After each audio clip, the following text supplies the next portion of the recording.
আসসালামু আলাইকুম, আমার নাম মুসলিমা খাতুন। আমি ঝিনাইদহ জেলা থেকে এসেছি। বয়স কত আপনার এই মুহূর্তে? আমার বয়স এখন 28 বছর। 28 বছর। এবং আপনি ঢাকা শহরে এখন থাকছেন? না, আমি ঢাকা শহরে থাকি না, আমি ঝিনাইদহতেই থাকি। আমি চাকরি করি উপসহকারী কৃষি অফিসার, খামারবাড়িতে আমার হেড অফিস। আমার পোস্টিং ঝিনাইদহতেই। মানে আপনার ওখানেই বাড়ি এবং ওখানেই আপনি কাজকর্ম করেন? জি, মাস্টার্স পড়ি আমি ইডেন মহিলা কলেজে। ইডেনে মাস্টার্স পড়ছেন? জি, আমি মাঝে মাঝে আসি আর কি, চাকরির খাতিরে একটু কম আসা হচ্ছে। ওকে, ফাইন। আমরা একেবারে ছোটবেলা থেকে শুরু করতে চাই, যেখান থেকে আপনার মনে পড়ে। ছোটবেলা থেকেই, জন্ম থেকেই বলতে চাই, সেটা হচ্ছে আমরা 4 ভাই বোন। তো একদম প্রথমে একটা বোন হয় আমাদের, তো ও মারা যায়। যেদিন হয় সেই দিনই পরের দিন সকালে মারা যায়। তো ওই বোনটা মারা যাওয়ার প্রায় 2-2.5 বছর পর আমার বড় বোনের জন্ম। তো বড় বোন অনেক ফর্সা, সুন্দর, ও খুব আদরের। আর ওর 2.5 বছর পরে আমার জন্ম। এটা হচ্ছে 89 সাল, 25/12/89। তো আমার জন্মের কথা শুনে আমার বাবা চাইতো যে আমার জায়গাটাই, মানে আমি যেন ছেলে হই, এটা আমার বাবা চাইতেন। আচ্ছা। তো যখন আমার নানু বাড়ি হচ্ছে চুয়াডাঙ্গাতে, তা আমি যখন জন্মালাম আমার বাবাকে সংবাদ দেওয়া হলো ঝিনাইদহতে। তো আমার বাবা শুনলো যে মেয়ে হয়েছে। আমার বাবা যায়নি আমাকে দেখতে। তো আমার মা ওই সময় অনেক বেশি অসুস্থ ছিল, আর ডাক্তার আমার নানুকে বললো যে আপনার মেয়ে অনেক বেশি অসুস্থ বাচ্চা হওয়ার পরে, তো উনি যদি এখন বাবুকে বুকের দুধ খাওয়ায় তাহলে উনি আরো বেশি অসুস্থ হয়ে যাবে। আমি আসলে বুকের দুধ পাইনি কখনো। আমি আমার 4 ভাই বোনের মধ্যে আসলে খুব বেশি দুর্বল।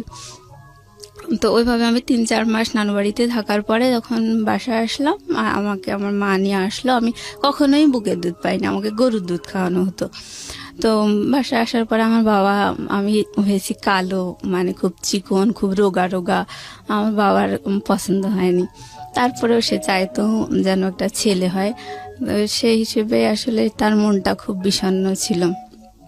আর বারবার বলতো আমার আবারও মেয়ে হলো, আমার ঘর অন্ধকার হয়ে যাবে, আমি একটা ছেলে চাইতাম, এসব বলতো। যাই হোক, এইভাবেই আসলে শৈশব। আর যখন একটু বড় হয়েছি, নানু বাড়িতে আমার বড় বোনকে খুব বেশি ভালোবাসতো। তো আমার নানু মাঝে মাঝে, মানে আমাদের বাড়িতে, মানে ওই আশেপাশের মামা যারা আছে তাদেরকে মাঝে মধ্যে পাঠাতো। আমার মামাকেও পাঠাতো, যে বলতো ওকে নিয়ে আয়, ওর নাম মেহজাবিন, বড় বোন, ওকে নিয়ে আয়, ও একটু বেরিয়ে যাক, ওকে অনেকদিন দেখিনি। এভাবে মামা আসতো, এসেই শুধু বলতো যে বুবু, হচ্ছে মেহজাবিনকে নিতে এসেছি। তো ওকে নিয়ে যেত, আর আমি দাঁড়িয়ে দাঁড়িয়ে দেখতাম। ও আমার সামনে, ও ছোট, আমার 2.5 বছরের বড় আর কি। তো ও কাপড় চোপড় গুছায় নিয়ে আমার সামনে দিয়ে হাসতে হাসতে চলে যেত, আমি দেখতাম। আবার মাঝে মাঝে আমিও খুব শখ করে মানে যেতে চাইতাম ওর সাথে নানু বাড়িতে। তো গেলে মানে আমার নানা, খালা, মামা কেউ তেমন খুশি হতো না আমাকে, ওকে দেখে খুব খুশি হতো, কোলে নিত, আদর করতো, এরকম। আমাকে ওরকম করতো না। তারপর মানে আমরা গ্রামের দিকে থাকতাম, তো আমাদের বাসায় টেলিভিশন ছিল না। নানু বাড়িতে রঙিন টেলিভিশন ছিল, ডিশ লাইন ছিল। তো ওরা, আমার খালামণি হচ্ছে আমার মামাতো বোনদেরকে নিয়ে, ওকে নিয়ে মানে টেলিভিশন দেখতো, কার্টুন দেখতো, হিন্দি ছবিতে নাচ গান এসব দেখতো। তো আমার মামাতো বোন টোন, ভাই, আমার বোন সবাই একসাথে নিয়ে, কিন্তু আমাকে ডাকতো না আমার ছোট খালা। ঘরের দরজা বন্ধ করে দেখতো, আর যখন একটু জানালা খোলা থাকতো ওই জানালা দিয়ে আমি বাইরে দাঁড়িয়ে দেখতাম, মানে আমাকে ঢুকতেই দিত। আমার চেহারা দেখলে সবাই রেগে যেত, এরকম একটা অবস্থা। মানে আমার নানু বাড়িতে সবাই মানে সুন্দর চেহারার ভক্ত, এটাই আর কি। তো আমি ওরকম যখন দেখতাম, আমার খালা যখন দেখতে পেতো যে আমি এভাবে টেলিভিশন দেখছি, ও রেগে যেত, বলতো এই যা যা, এখন টিভিতে কিছু হচ্ছে না, দেখার মতো কিছু হচ্ছে না, যা। তারপরেও দেখতাম। পরে আমার খালা দেখা যাচ্ছে যে এই রিমোট দিয়ে এই চ্যানেল সেই চ্যানেল টিভি করতে করতে টেলিভিশনটা বন্ধ করে দিত, দিয়ে বেরিয়ে আসতো। তখন মামাতো বোন, আমার বোন সবাই বেরিয়ে আসতো, বাধ্য হয়ে, ওদের হাতে তো রিমোট থাকতো না। বেরিয়ে আসতো, বেরিয়ে আসার পরে খালা ঘরে চলে যেত। আর আমার ওই বোনেরা, ভাইরা সবাই মানে আমার সাথে খুব খারাপ ব্যবহার করতো, বলতে তুই গেলি কিসের জন্য, তোর কি না দেখলে হয় না, টিভিটা বন্ধ করে দিল, এরকম করে সবাই মানে খারাপ বিহেভ করতো। পরে আমার অনেক খারাপ লাগতো, আমি একা একা বসে থাকতাম। তারপর দেখা গেল যে 10 দিন 12 দিন পরে আমার বাবা আমাদেরকে নিয়ে আসতে যেত।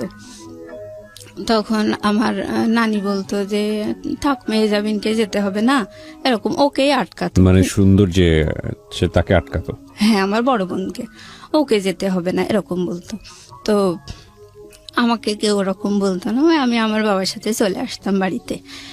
মানে আমার শৈশবকালটা ঠিক এভাবেই কেটেছে। মানে আমি চেহারার কারণে আমার মাও আমার সাথে ভালো ব্যবহার করেনি। আমার মাকে দেখে আমার দুই বোন, আমি কালো, আমার দুটো বোন সুন্দর, ওরা আমার মাকে দেখে আমারে ওরকম করে কথা বলতো, কালকুটি কালকুটি বলতো। এগুলো বলতে আসলে খারাপ লাগে। যাই হোক, আমার মার কাছে আমার মা ওইভাবে বলতে দেখে আমি কখনো আমার মাকে নালিশ করিনি যে আমাকে এভাবে কেন বলছে। আর বাবার কাছে নালিশ করতাম, আমার বাবা বলতো যে ওদেরকে বকা দিত, ভাই এভাবে বলিস কেন, যে মানুষ কি কালো হয় না, আর তোমাদেরই তো মনে এভাবে বলো কিসের জন্য। কিন্তু আমার মা কখনো বলতো না। যাই হোক, এভাবে আসলে শৈশবকালটা কেটেছে। তো আমি যখন ক্লাস 8-এ পড়ি তখন আমার বোন পড়ে ক্লাস 10-এ, বড় বোনটা। ওই সময় ওর একটা বখাটে ছেলের সাথে অ্যাফেয়ার হয়। সে বাবার একটাই মাত্র ছেলে ছিল, অনেক প্রপার্টি ছিল, বাট সে মানে পড়াশোনা করতো না, এরকম একটা ছেলে। তো বাসা থেকে খুব ওকে নিষেধ করতে, টানা প্রায় 1-1.5 বছর ওরকম অ্যাফেয়ার, নানান ফোনে কথা টথা বলা, নানান ঝামেলা, বাসা থেকে খুবই নিষেধ করতো ওকে, কিন্তু ও শুনতো না। তাই হোক, অবশেষে ও মানে এসএসসি পরীক্ষা দিল হচ্ছে 2002 সালে। তখন ও 2টা সাবজেক্টে ফেল করলো, আমার বড় বোনটা। জি, আপনার বড় বোন যখন এসএসসি দিচ্ছে তখন আপনার বয়স কত? আপনি কোন ক্লাসে পড়ছেন? তখন আমি পড়ি ক্লাস 8-এ। ক্লাস 8-এ, ওকে। মানে ও যখন এসএসসি দেয় তখন হচ্ছে আমি ক্লাস 8-এ, 9-এ কেবল উঠেছি আর কি। ওটা হচ্ছে 2002 সাল। আচ্ছা। তো ও ফেল করার পরে মানে ওইভাবে ওর বয়ফ্রেন্ডকে নিয়ে নানান অশান্তি হচ্ছিল, বাসা থেকে নিষেধ করতে পারে। আমার মা বয়ফ্রেন্ডকে নিয়ে মানে বড় অপার বয়ফ্রেন্ড আর কি, বড় বোনের অ্যাফেয়ার ছিল একটা বখাটে ছেলের সাথে। তো ওকে নিয়ে অশান্তি হচ্ছিল? ও আচ্ছা, মানে বাড়ি থেকে অশান্তি হচ্ছিল? বাড়ি থেকে খুব নিষেধ করতো, মানে ফেল করার পরে আরো বেশি অশান্তি হচ্ছিল। হ্যাঁ হ্যাঁ। তো ও বাসা থেকে যে ওড়নাটা পরে গেছে, বোরকার উপরে নেকাপ টেকাপ পরে ওড়না পরে গেছে একটা। তো আমার মা আমার বাবা বাইরে দাঁড়িয়েছে, দেখছে যে মেয়ে ঢুকছে এরকম।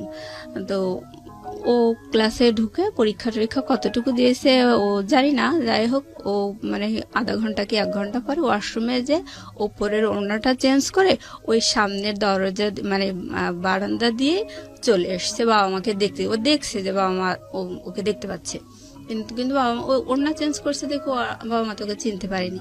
তারপরে একাডেমিক বিল্ডিং এর পিছনের গেট দিয়ে ওর বয়ফ্রেন্ডের সাথে চলে গেছে, মানে বাড়ি থেকে পালিয়ে গেল। পালিয়ে যাওয়ার পরে ওকে নিয়ে খুব টেনশন। মানে আমাদের এলাকায় ওই প্রথম মানে পালিয়ে গেল আর কি।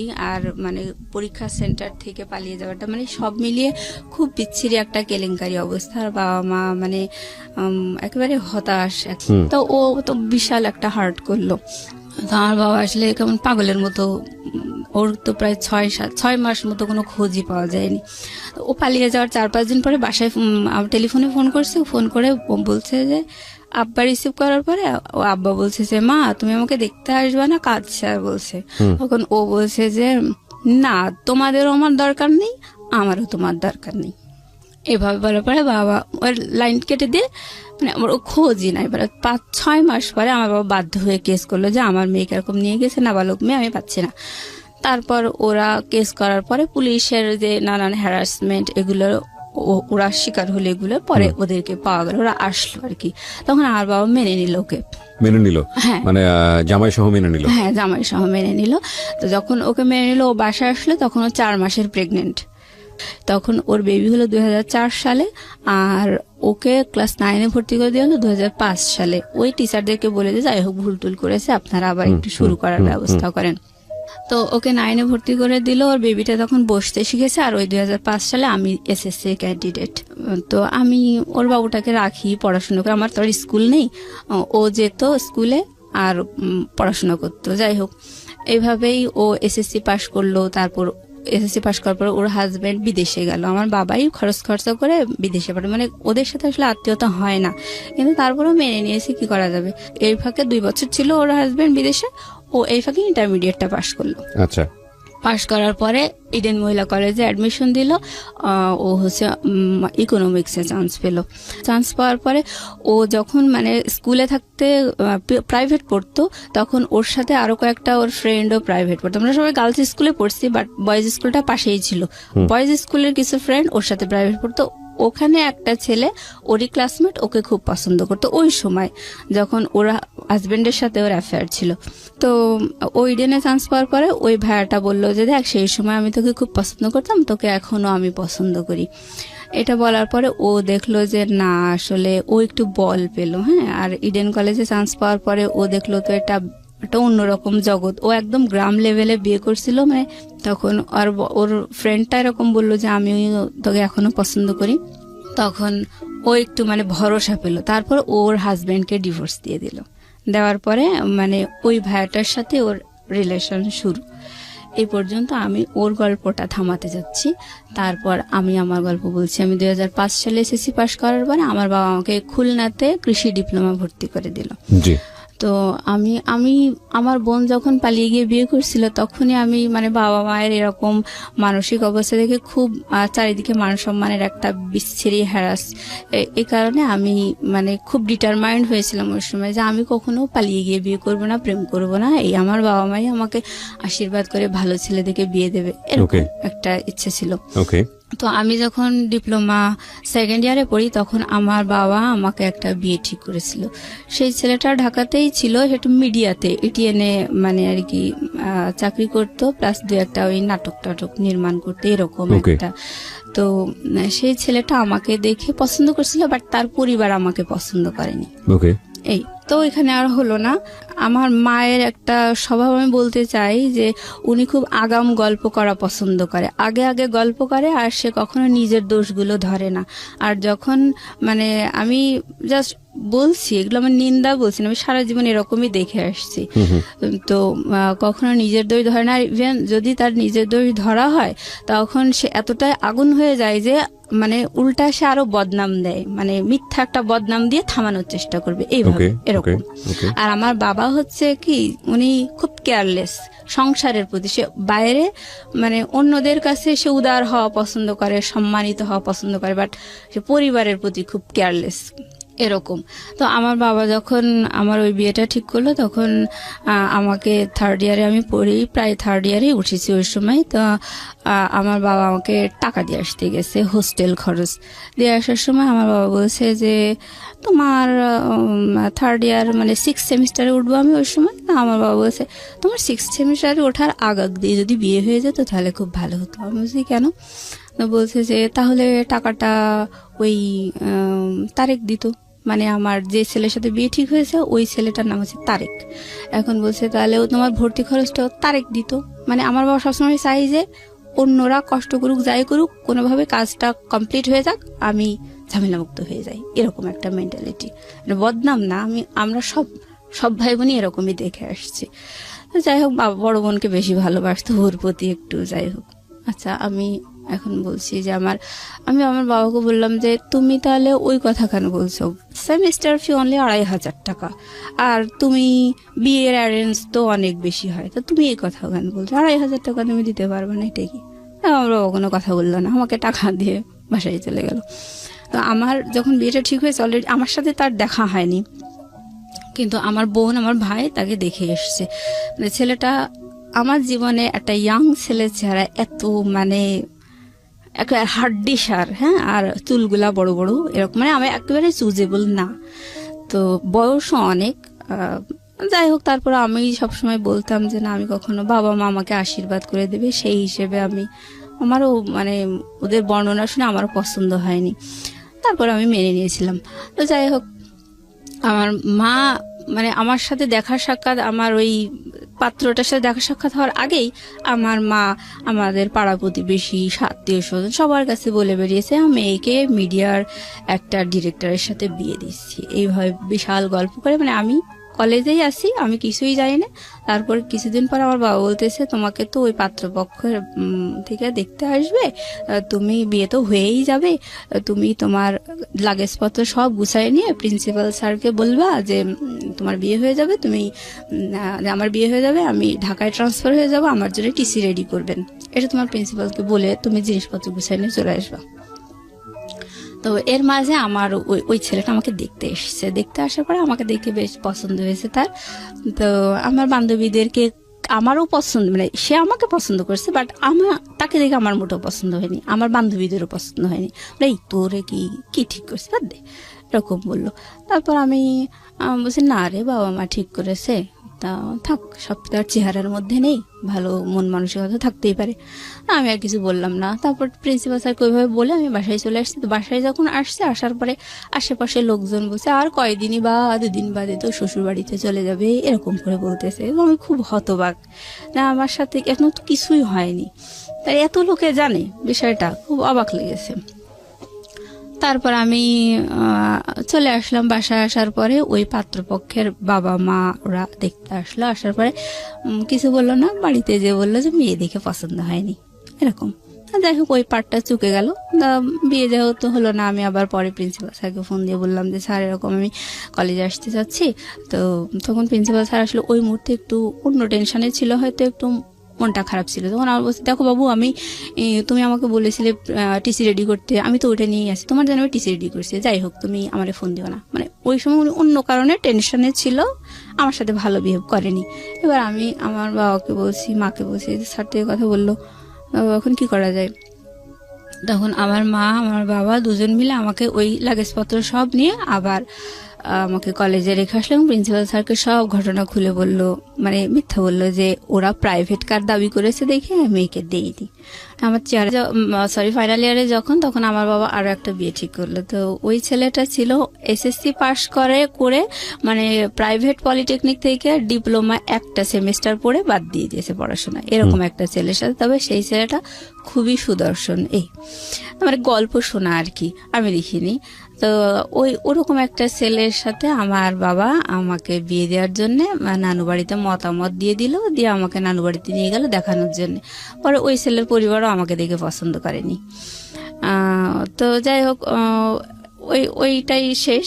তারপর আমি ডিপ্লোমা শেষ করে আমি বাসায় চলে এসেছি, চাকরির জন্য পড়াশোনা করতেছি, এরকম। এই যে আপনাকে দেখে দেখে পছন্দ করতো না, আপনার ভিতরে ফিলিংটা কি হতো? মানে খারাপ লাগতো না? মানে কনফিডেন্স কমে যেত না? খারাপ লাগতো বলতে কি, মানে আমি সব সময় চাইতাম আমার বাবা আমাকে অবশ্যই একটা ভালো শিক্ষিত একটা চাকরিজীবী ছেলে দেখে বিয়ে দেবে। মানে আমার বড় বোন যেমন একটা বখাটে ছেলের সাথে বিয়ে করেছে, ওরকম মানে বাবা মায়ের রুচি তো সাধারণত এরকমই হয়, ভালো ছেলে দেখেই তো বাবা মা বিয়ে দেয়। তো আমি যখন ডিপ্লোমা পড়তাম তখন কিন্তু আমি আমার ক্লাসমেট প্লাস আমার মানে আমার সিনিয়র যারা বড় ভাইটাই ছিল, মানে ওরকম সব মিলে আমি যদি প্রেম করতাম, আমার চেহারা দেখে আমি 30টারও বেশি প্রেম করতে পারতাম। মানে এরকম এতগুলো আমি প্রপোজাল পেয়েছি। বাট আমার সবসময় মানে ভালো লাগা ছিল সেটা হচ্ছে যে আমি কখনো আমার সম কোয়ালিটির ছেলে বিয়ে করব না, এটা একটা কথা। আর একটা হচ্ছে আমার বাবা মা দেবে এবং আমাকে ভালো শিক্ষিত এবং চাকরিজীবী ছেলে দেখে বিয়ে দেবে, যাতে সমাজে আর 10 জন বলে যে না জামাইটা ভালো হয়েছে, ওই আগের মতো ওরকম 3rd গ্রেডেড হয়নি, এরকম একটা আমার শখ ছিল। তো যাই হোক, আমার বাবা মা কিন্তু খুব লো কোয়ালিটির ছেলে দেখেই কিন্তু 2বার আমার বিয়ে ঠিক করেছে। একটা এসএসসি পাস আর একটা হচ্ছে ওই যে প্রডিউসার ছিল, উনি কিন্তু ওনার অনেক এজ ছিল, ওনার যে কোয়ালিফিকেশন কি কখন কত সালে এসএসসি পাস এগুলো সে কিছুই বলতো না, মানে বয়সটা ধরা পড়ে যাবে দেখে। তো যাই হোক, ওনারটা জানা যায়নি, এই পার্টগুলো চুকে গেল।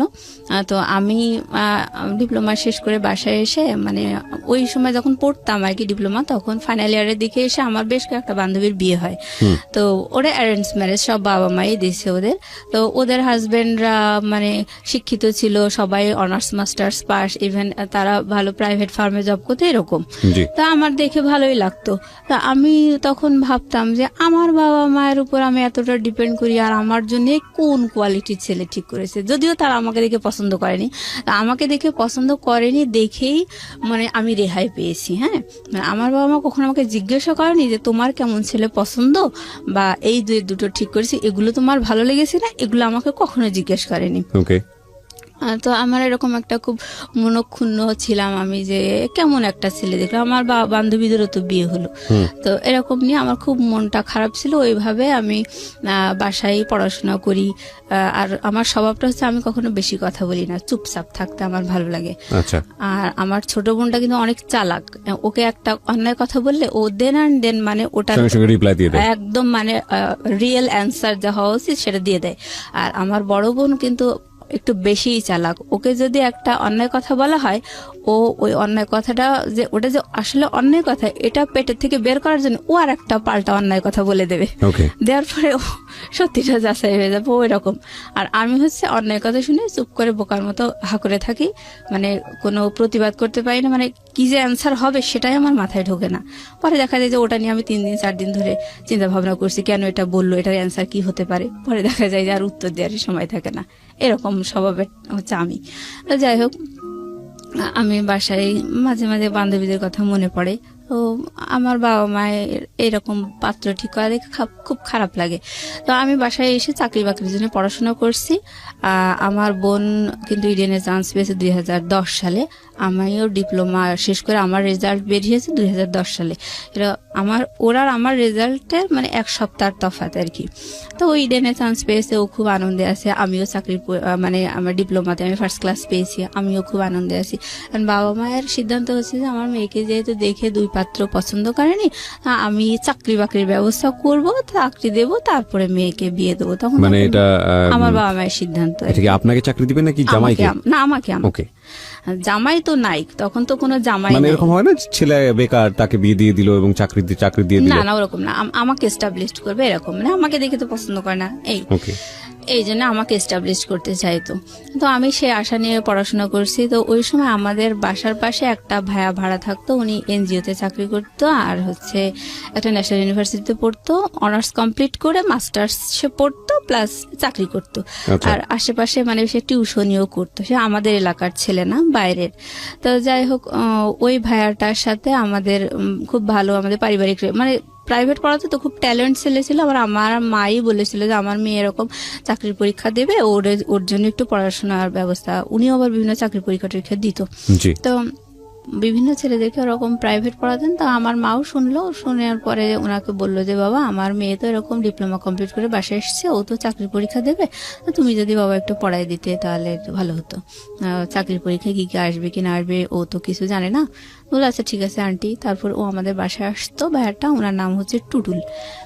তো বাসায় এসে আমাকে পড়ানোর পরে মানে আমি উনি বেশ মাস 2 পড়ানোর পরে আমি প্রথম ধান গবেষণা ইনস্টিটিউটে চাকরির পরীক্ষা দিই। দেওয়ার পরে আমি চাকরি পরীক্ষায় প্রথম পরীক্ষাতেই আমি টিকছি। আর আমি প্রথম চাকরি পরীক্ষা দিই ওর পড়ানোর মাধ্যমে আর কি। বয়ফ্রেন্ড? হ্যাঁ, আমার বয়ফ্রেন্ড নাম ছিল টুটুল, ওনার নাম টুটুল। তো ও আমাকে পড়াতো। আমি যখনই চাকরি পরীক্ষায় টিকেছি, মেরিট লিস্টে যখন আমার নামটা এসেছে, আমি সাথে সাথে ফোন করে দিছি যে বাবা আমি টিকেছি। তখন আমার আব্বা এত খুশি, আমার বয়ফ্রেন্ডকেও বলে দিয়েছে যে বাবা ও না টিকেছে, কিন্তু ও যে আমার বয়ফ্রেন্ড এটা আমার বাসা থেকে কেউ জানতো না। রাইট। কত সালে টিকলেন আপনি? 2010 সালে। তো আমার বাবা ওকে মানে একদম বাড়ির ছেলের মতো ভালোবাসতে লাগলো আর কি। কোনো সমস্যা হলে বা ছেলে মেয়েকে কি পড়াবে বা এরকম সব ধরনের মানে পারিবারিক সিদ্ধান্তে ওকে বড় ছেলের মতো করেই ভালোবাসতো, ওর কাছ থেকে সিদ্ধান্ত নিত, আলাপ করতে এরকম। তো যাই হোক, এবার ওর সাথে আমার তো অ্যাফেয়ার, আমি বিষয়টা গোপন রাখছিলাম। পরে বাসায় যখন দেখলাম যে ওকে তো বেশ ভালোবাসছে, আর আমার বাবাও হঠাৎ আমার মায়ের সাথে মানে এই কথায় কথায় আলাপ করতে লাগলো যে আচ্ছা টুটুলের সাথে যদি মুসলিমাকে বিয়ে দিই তাহলে কেমন হয়। আমার মা তো নানু বাড়ির ওই স্বভাবে বড় হয়েছে, আসলে উনিও মানে চেহারার ভক্ত আর কি। আমার বয়ফ্রেন্ডের চেহারা আমার মা পছন্দ করতো না, ও কালো ছিল তো পছন্দ করতো না। আমার মা একটু আমতা করে ওর মানে খুব একটা মত দেয়নি, তা এভাবেই আর কি চলছিল। তো আমি আমার ছোট বোনকে যখন বললাম, পরে আমার ছোট বোন বলছে যে ভালোই তো, ভাইয়াটা তো অনেক, চেহারায় তো আর সব না, সে তো যথেষ্ট মেধাবী, আর তার স্বপ্ন ছিল বিসিএস পরীক্ষা দেবে, বিসিএস ক্যাডার হবে। তো আমার বড় বোনেরও স্বপ্ন, টিচাররা স্বপ্ন দেখাইছে বিসিএস এ তোমাকে হেল্প করা হবে। তো ও বিসিএস এর জন্য পড়তো, প্লাস আমার বোনকেও বিসিএস এর জন্য পড়াতো। তো আমি ওই সময় ওকে বলছি যে দেখো মা, আমি হচ্ছে যখন ওর কাছে আমি একা একা থেকে পড়তাম তখন আমি ওকে তুমি করে বলতাম, আর যখন আমার বোন আসতো পড়তে তখন আপনি আমি করে আপনি বলতেন। আপনি করে কথা বলতাম। Okay.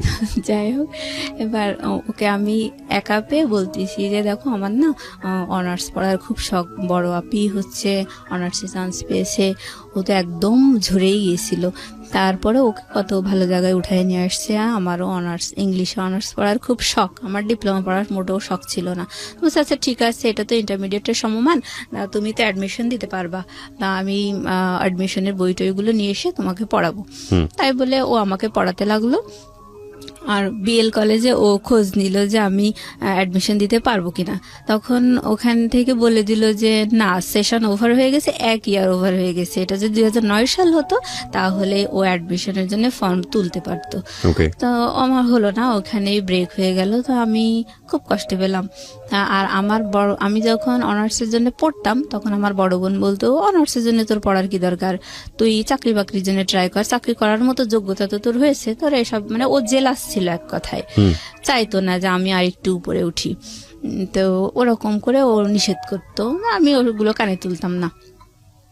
তারপর ওটা হলো না দেখে আমার বেশ একটু মন খারাপ হয়ে গেল।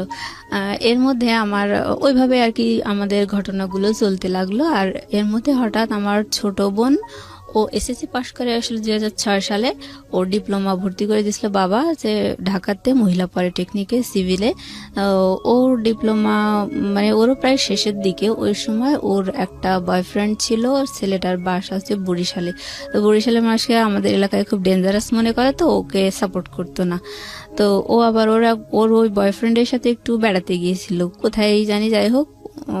তো ওর ফোনটা ছিল অফ, যার কারণে আমার বাবা একটু টেনশন করলো যে কেন ওর ফোনটা অফ, বেশ মানে হাফ বেলা অফ পেয়েছে। আপনার ছোট বোনের আমার ছোট বোন, কি নাম ছিল? ওর নাম তাসফিয়া। তাসফিয়া। Okay. আর ওর বয়ফ্রেন্ডের নাম আমার মনে নেই। যাই হোক, তো ও তাসফিয়ার ফোন অফ দেখার কারণে আমার বাবা, ওর একটা ক্লাসমেট ছেলে, সে ওকে ফোন দিয়ে বললো, বাবা তাসফিয়ার ফোনটা তো আমি অফ দেখছি, তো তুমি একটু দেখো তো, সেও ঢাকায় পড়তো, তুমি একটু দেখো তো ও কোথায় আছে, অফ দেখছি, আমার টেনশন লাগছে, আমার ছোট মেয়ে বাইরে পড়ে। যাই হোক, এবার ও জানতো যে ওর ওই বয়ফ্রেন্ডটা বরিশালের ছেলে, এগুলো ও জানতো। আর ও খুব জেলাস ছিল, হ্যাঁ, মানে ওর ওই ফ্রেন্ডটা ওকে পছন্দ করতো, কিন্তু ওর ওই বরিশালের ছেলের সাথে অ্যাফেয়ার দেখে ওর একটু রাগ টাগ ছিল এরকম।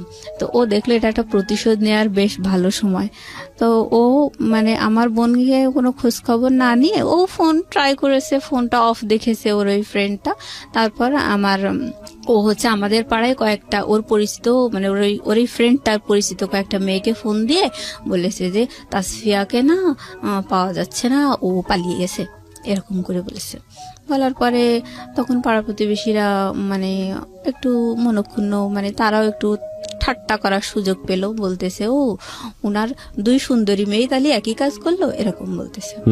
বলার পরে এটা তো মানে খুব প্রেস্টিজের একটা বিষয় হয়ে গেল। তখন আমার মা খুব টেনশন করছিল। পরে আমার ভাই ওকে ফোনে ট্রাই করার পরে ওকে প্রায় সন্ধ্যার দিকে ওর ফোনটা মানে ওপেন পেয়েছে আমার ভাই। জি। পাওয়ার পরে ওকে বললো যে জানিস তোর টেনশনে আম্মা হচ্ছে স্ট্রোক করেছে, এখন অবস্থা অনেক খারাপ, হার্টের খুব সমস্যা, মানে হার্ট হয়তো বাইপাস করা লাগতে পারে, তুই যেখানে আসিস তুই তাড়াতাড়ি চলে আয়। ওকে। এবার ও তো টেনশন, ও খুব মা ভক্ত ছিল, তো ও টেনশনে মানে একেবারে জামা কাপড় 2-4টা গুছায় নিয়ে বাসায় চলে এসেছে। আসার পরে ওর ফোন কেড়ে নিয়েছে বাবা, আমার মা বাবা দুজনে মিলে ওর মানে সেলফোনটা কেড়ে নিয়েছে। দেওয়ার পরে ওকে বলেছে যে কিছুই হয়নি, তুমি এরকম এরকম করেছো, তোমাকে বিয়ে দিয়ে দেওয়া হবে। ওকে। বড় মেয়ে একবার এরকম করলো, তুমি এরকম হ্যারাস করতেছো, আমাদের কি প্রেস্টিজ নেই, আমাদের কি সমাজে বাস করতে হবে না, তোমাকে বিয়ে দিয়ে দেবো। তারপর ও তো মানে হতভম্ব হয়ে গেল, কি শুনলাম আর কি শুনছি এখন বাসায় এসে। তো যাই হোক, ওর ওরকম মানে যখন ওর ফোনটা কেড়ে নিল, তাই হোক ওর জন্য ছেলে টেলে দেখা হচ্ছে। তো আমাদের দুঃসম্পর্কের এক আত্মীয়র মধ্যে এক ঘটক ধরা হলো, উনি আমাদের ফুপ্পা হয়।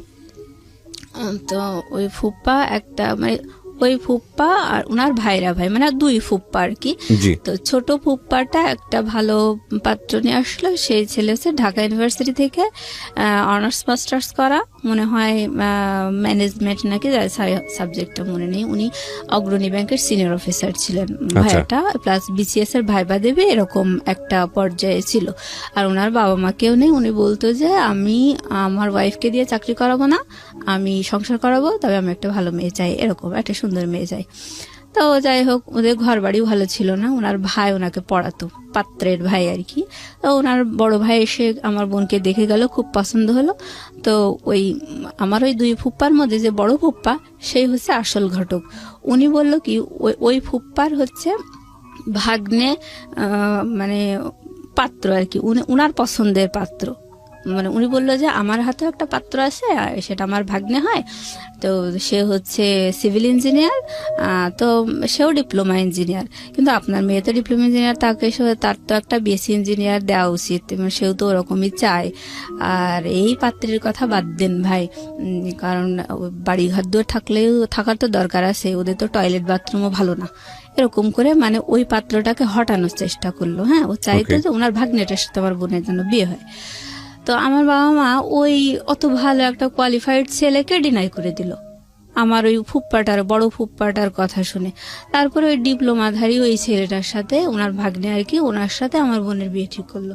তখন আমার বোন একেবারে তেলে বেগুনে জ্বলে উঠলো, বলে হ্যাঁ আমাকে এত ভালো ছেলের সাথে, মানে ওই ছেলের সাথে আমাকে বিয়ে দিতে হবে, আর না দিলে আমাকে বিএসসি ইঞ্জিনিয়ারের সাথে বিয়ে দেবে, আমি ডিপ্লোমা ইঞ্জিনিয়ার, আমি বিএসসি ইঞ্জিনিয়ার বিয়ে করবো। তখন আর ও বারবার আমার মাকে রিকোয়েস্ট করতো, না বিয়ে দিয়েন না, আমি যাই হোক এসব আর কিছু করবো না, আমার খুব শখ, আমি চাকরি বাকরি করবো, এরকম বলার পরে আমার মা ওকে বকাঝকা দিয়ে, হ্যাঁ তুই আমার প্রেস্টিজের উপর উঠেছিস, তোকে বিয়ে দিয়ে দেবো, তোকে বিশ্বাস করা যায় না, এভাবে বললো। এবার আমার বড় বোন, ওরটা তো বললাম যে ও বাবা মায়ের মান সম্মান হানি করেছে, তারপরেও ওকে এভাবে নিয়ে আসা হয়েছে, ওকে এস্টাবলিশ করার চেষ্টা করা হয়েছে। আমার ওই বড় বোন আমার বাবা মাকে বুদ্ধি দিল যে দেখো, মুসলিমার চেহারা তো এর আগে 2 পাত্র দেখে কেউ পছন্দ করেনি, তা এখন যদি তাসফিয়ার বিয়ে দিয়ে দাও, তাহলে ওকে বিয়ে দেওয়া কিন্তু অনেক টাফ হয়ে যাবে, কারণ ওরে দেখে তো কেউ পছন্দ করে না। তখন সবাই ভাববে যে এর কোনো সমস্যা আছে, ছোট বোন সুন্দরী, ছোট বোনটা বিয়ে হয়ে গেছে, এর মধ্যে কোনো ঝামেলা আছে, তুমি বিয়ে দিতে পারবা না। ওকে, এটা আমার বাবা মাকে বুদ্ধি দিয়ে ওয়াশ করলো, মাথা ওয়াশ করলো। তো আমার ঘটক যখন আমার বোনের বিয়ের, ছোট বোনের বিয়ের ব্যাপারে কথাবার্তা হচ্ছিল, তখনও আমার বাবা কিন্তু বলেছে যে আমার মেজো মেয়েটা হচ্ছে ওকে চাকরি করাবো, ওর জন্য একটু জমিও রেখে দিয়েছি, ওই সরকারি চাকরি পরীক্ষা একবার টিকেছে, আমরা জানি ও টিকবে, আমাদের আশা আছে, বিশ্বাস আছে।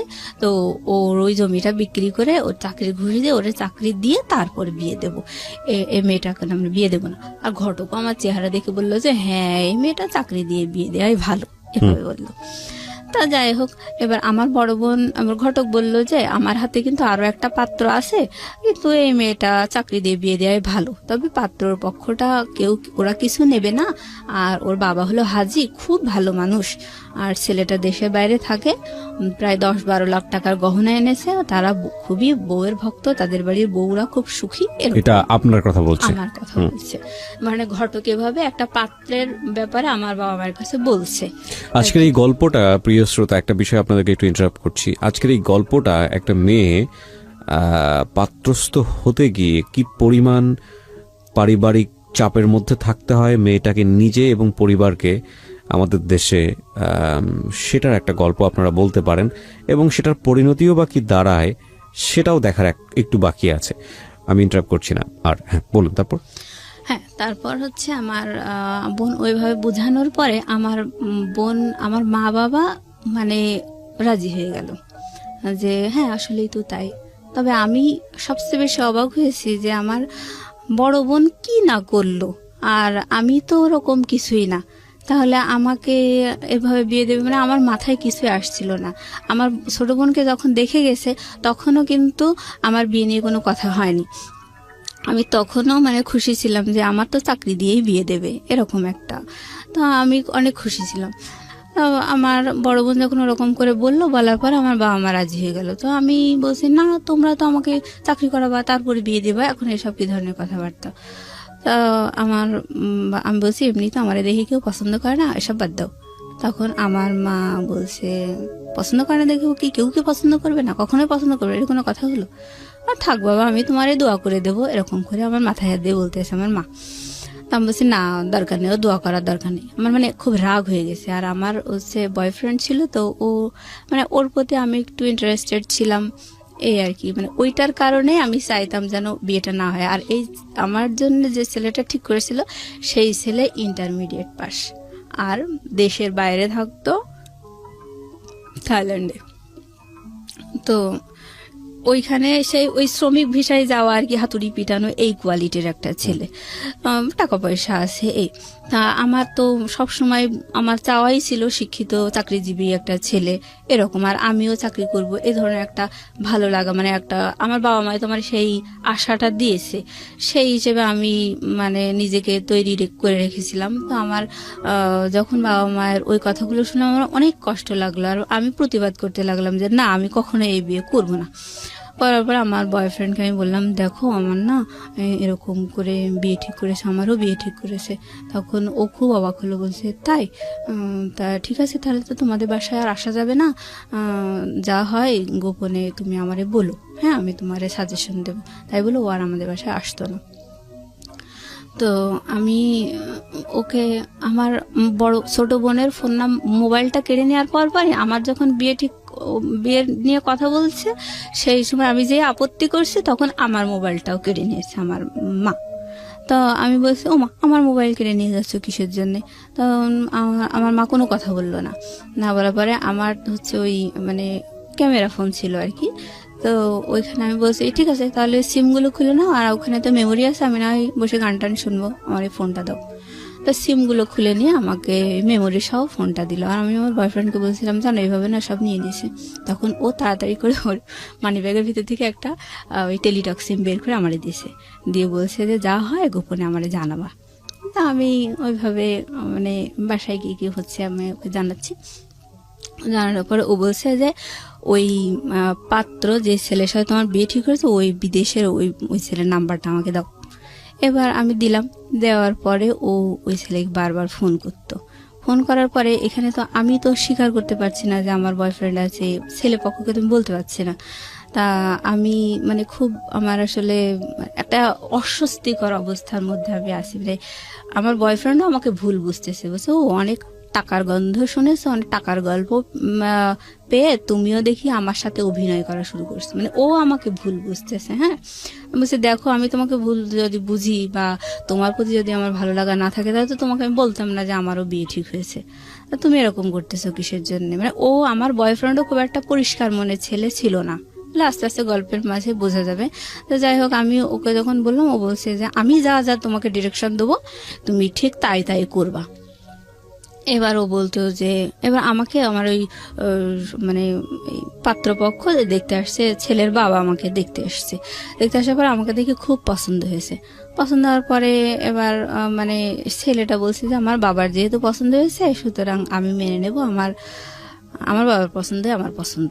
এই বলার পরে মানে তখন আমার মা বাবা মানে আহামরি খুশি যে আমাকে দেখে এই প্রথম একটা পাত্র পছন্দ করলো। কিন্তু পাত্রটার কোয়ালিটিটা কি, আমার কথা হচ্ছে ওইটাই, যে আমি সবসময় বলতাম যে আমার জন্য অন্তত একটা ভালো কোয়ালিটির ছেলে ঠিক করো, তারপরে সে যদি আমাকে দেখে পছন্দ না করে তখন না হয় আমি নিচের দিকে তাকাবো। কিন্তু এখন তোমরা তো শুরুতেই একেবারে রুট লেভেলের দিকে, তাই এসএসসি পাস, ইন্টারমিডিয়েট পাস, ওই বিদেশে যে হাতুড়ি পিটানো এসব কি। তো আমার মা আসলে আমার চেহারা নিয়ে তখনও মানে খুব নেগলেক্ট করে কথা বলতে লাগলো, ভাই বোন সবাই। আমি বিয়েতে মোটেই রাজি না। তো আমাকে যখন আমার মানে পাত্রের বাবা দেখে পছন্দ করলো, আমি আমার বয়ফ্রেন্ডকে বললাম, দেখো আমাকে দেখে না পছন্দ করেছে।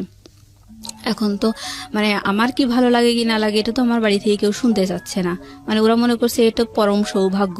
আর মানে এতগুলো চেষ্টার পরে যদি এরকম একটা সম্বন্ধ হয়ে যায় শেষ পর্যন্ত, সেটা আসলে সৌভাগ্যই ফ্যামিলির জন্য। হ্যাঁ হ্যাঁ, কিন্তু মানে আমার ফ্যামিলি কখনোই কিন্তু আমার চাওয়া পাওয়া গুলো শোনেইনি, মানে মূল্যায়নই জি, করেনি, আমরা সেটা বুঝতেই পারছি। ধারাবাহিকভাবে যাই একটু সামনের দিকে। তারপর তো এইটাও তো বয়ফ্রেন্ডকে বললেন, টুটুলকে বললেন। হ্যাঁ, টুটুলকে বলার পরে ও বলতেছে যে ঠিক আছে, যা যা হয় তুমি আমারে জানাও। এবার হচ্ছে আমি বলছি যে ঠিক আছে, আচ্ছা আমি তোমারে জানানোর চেষ্টা করব বলে আমি আমাদের বাসা থেকে মানে একটা বাড়ি থেকে দুধ নিয়ে আসতো। হ্যাঁ, তো আমি যাইতাম ওই দুধ নিয়ে আসার জন্য, মানে রেগুলার নিত আর কি। তো ওই ফাঁকে আমি একটা গোপন জায়গায় মানে একটু ঝোপঝাড় দেখে এরকম দেখে দাঁড়ায় ওই ওর যে সিমটা আমাকে দিয়ে গেছিল ওই সিমটা ওপেন করে একটু কথা বলতাম যে বাড়িতে এই সমস্যা হচ্ছে, তুমি কিন্তু ভুলেও ওই ছেলেকে ফোন করবা না, মানে ওটা আমার উপরেই চাপ আসতেছে, তো তুমি যেন ভুলেও ফোন দিও না। কিন্তু ও বারবার ফোন দেয় আর বলে যে এই মেয়ের সাথে আপনার বিয়ে ঠিক হয়েছে, ওই মেয়ের কাছ থেকে সরে যান, এই সে এরকম বলে। বলার পরে ওই ছেলেটা আবার আমার মানে ঘটককে জানায় দেয়, ঘটক আবার আমাদেরকে বলে দেয় এরকম ডিস্টার্ব হচ্ছে, কে সেই ছেলেটা? তখন আমার বাবা মা বলে যে না আসলে এই 10টা শত্রুর মধ্যে বসবাস করি, এরকম হয়তো কেউ শত্রুতা করছে। এই তো ছেলেটা কে ছিল?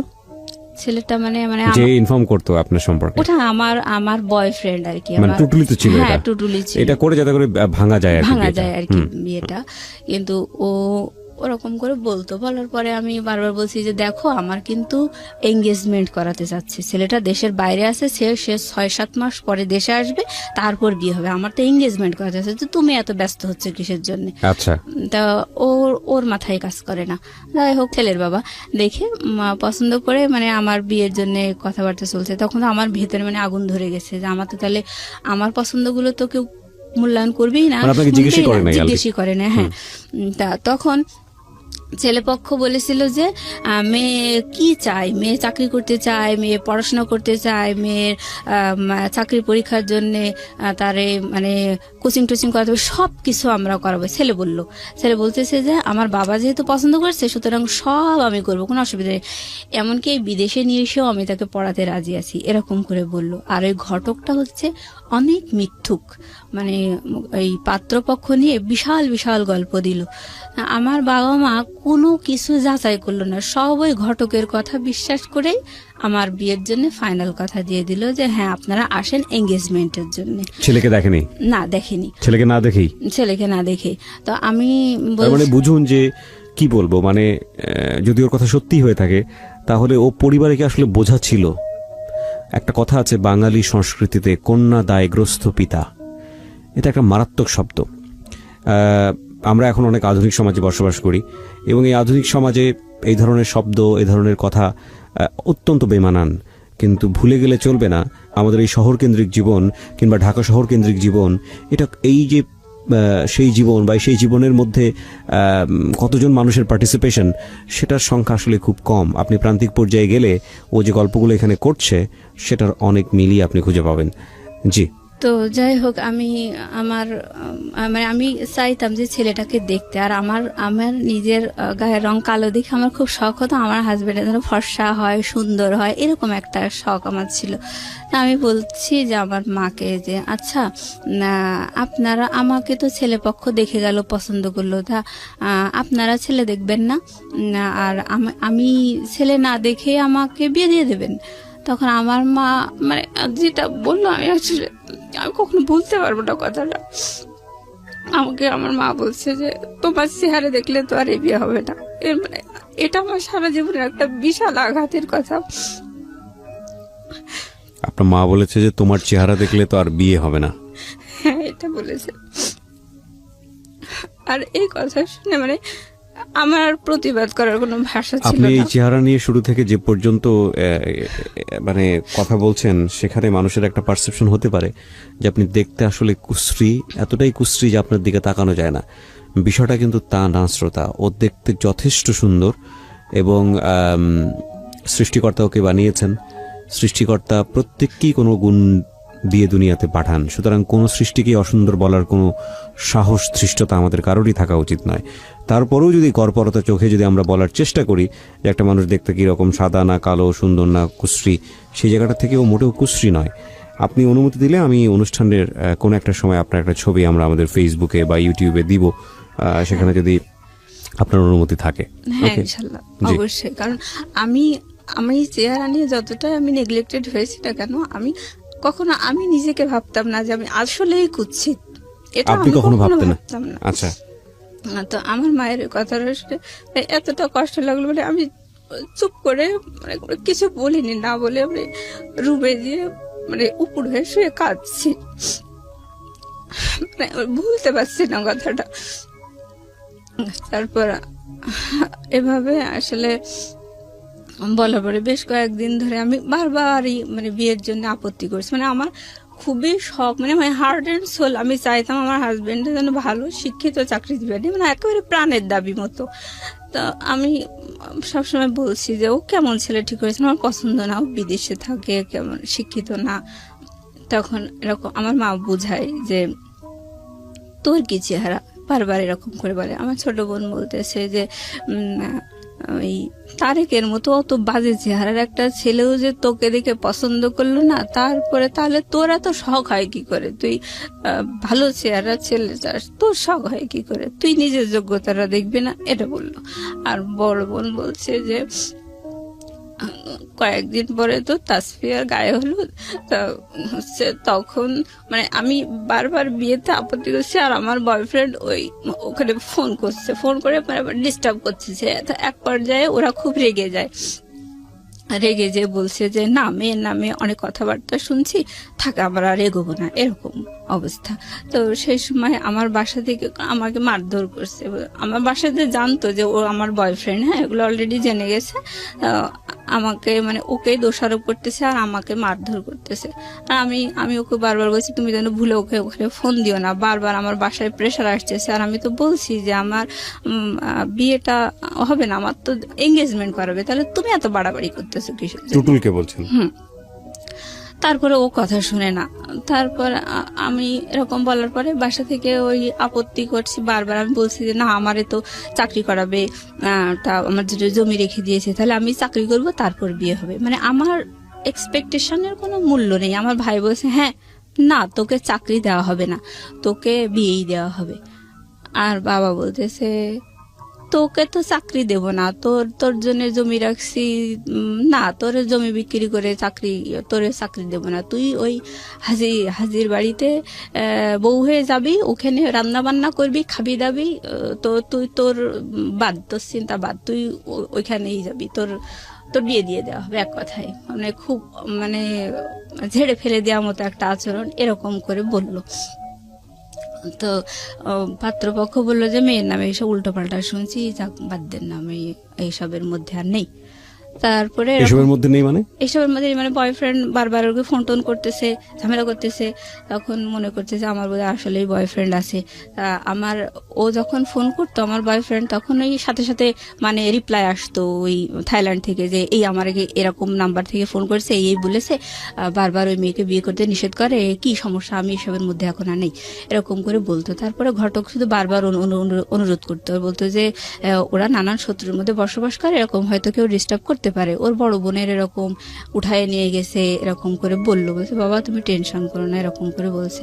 কিন্তু আমার বাড়ি থেকে সবাই বুঝতে পারছে যে কথা বলতে দিত, তখন মানে আমার বাবা, আমার মা, আমার বোন, ভাই সবাই আমার সামনে বসে থাকতো, আর আমার কাছে রোবটের মতো যা দুটো কথা শিখাই দিত, মানে ওগুলোই আমাকে বলতে হতো। এরকম আমি যে নিজস্ব কিছু কথা বলবো সেটা বলার কোনো সুযোগ নেই, আমাকে পুতুলের মতো যা শিখাই দেবে তাই আমাকে বলতে হবে।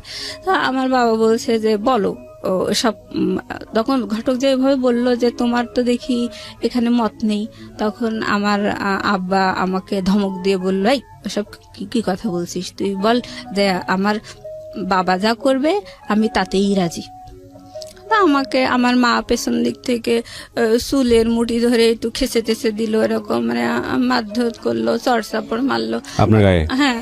তারপরে আমি বাবার কথাই বললাম, ঠিক আছে আমার এরকম শখ ছিল ঠিকই, কিন্তু আমি চাই বাবা যা করবে তাই, মানে বাধ্য হয়ে বললাম আর কি। মানে রাজি হয়ে গেলেন এবং ছেলেটাকে তখন আপনি দেখেননি?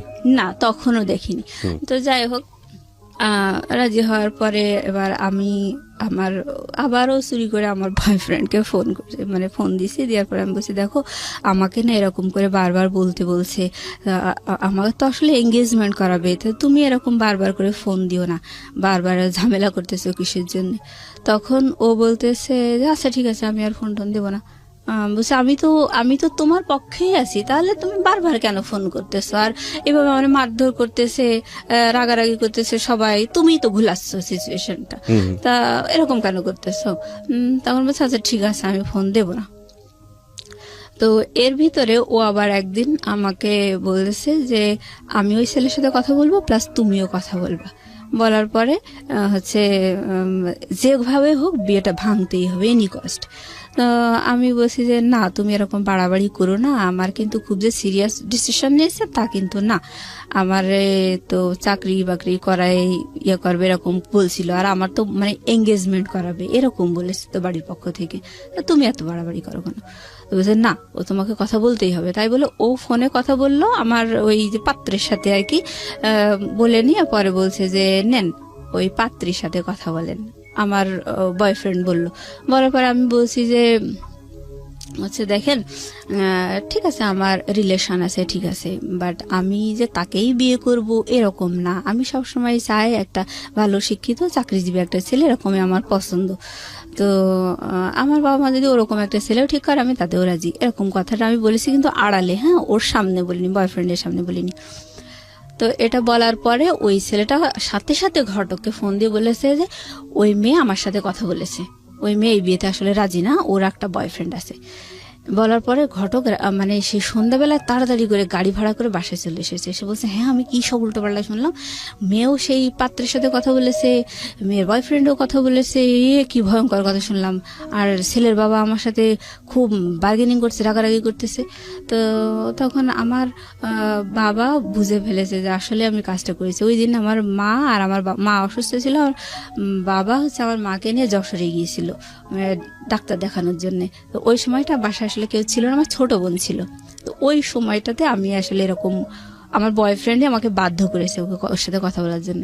তো বাসায় এসে যখন এরকম হুলুস তুলুস কাণ্ড দেখলো, তখন আমার মাও আমাকে মারলো, তারপরে আমার বাবাও খুব দুর্ব্যবহার করলো। করার পরে আমার বাবা ফোন ধরাই দিয়ে বলছে শোনো, তুমি যদি আসলেই কথা বলেই থাকো মানলাম, অসুবিধা নেই, এখন কথা হচ্ছে যে তোমাকে ভয়েস চেঞ্জ করে ওই ছেলের সাথে কথা বলতে হবে, যে তোমার যে ওই ছেলেটার সাথে তুমি আসলে কথা বলনি, এটাই বুঝাতে হবে।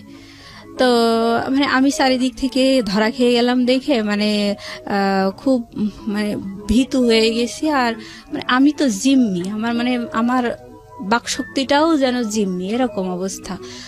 তো আমি বলছি আচ্ছা ঠিক আছে। তারপর আমার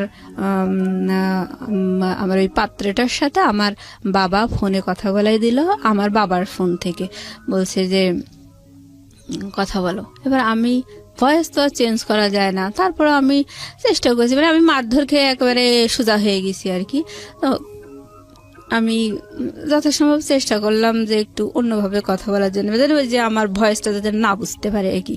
তো এরকম করে আমি বলছি না, আমার বাবা যা ঠিক করেছে আমি তাতেই রাজি, আমার আসলে কিছু বলার নেই, আপনি যে মেয়ের ভয়েস শুনেছেন সেটা ভুল, ওটা আমি না, এরকম। পরে এখন আমি বলছি তাহলে আপনি বলেন তো দেখি ওই মেয়েটার ভয়েসের সাথে কি আমার মিল আছে?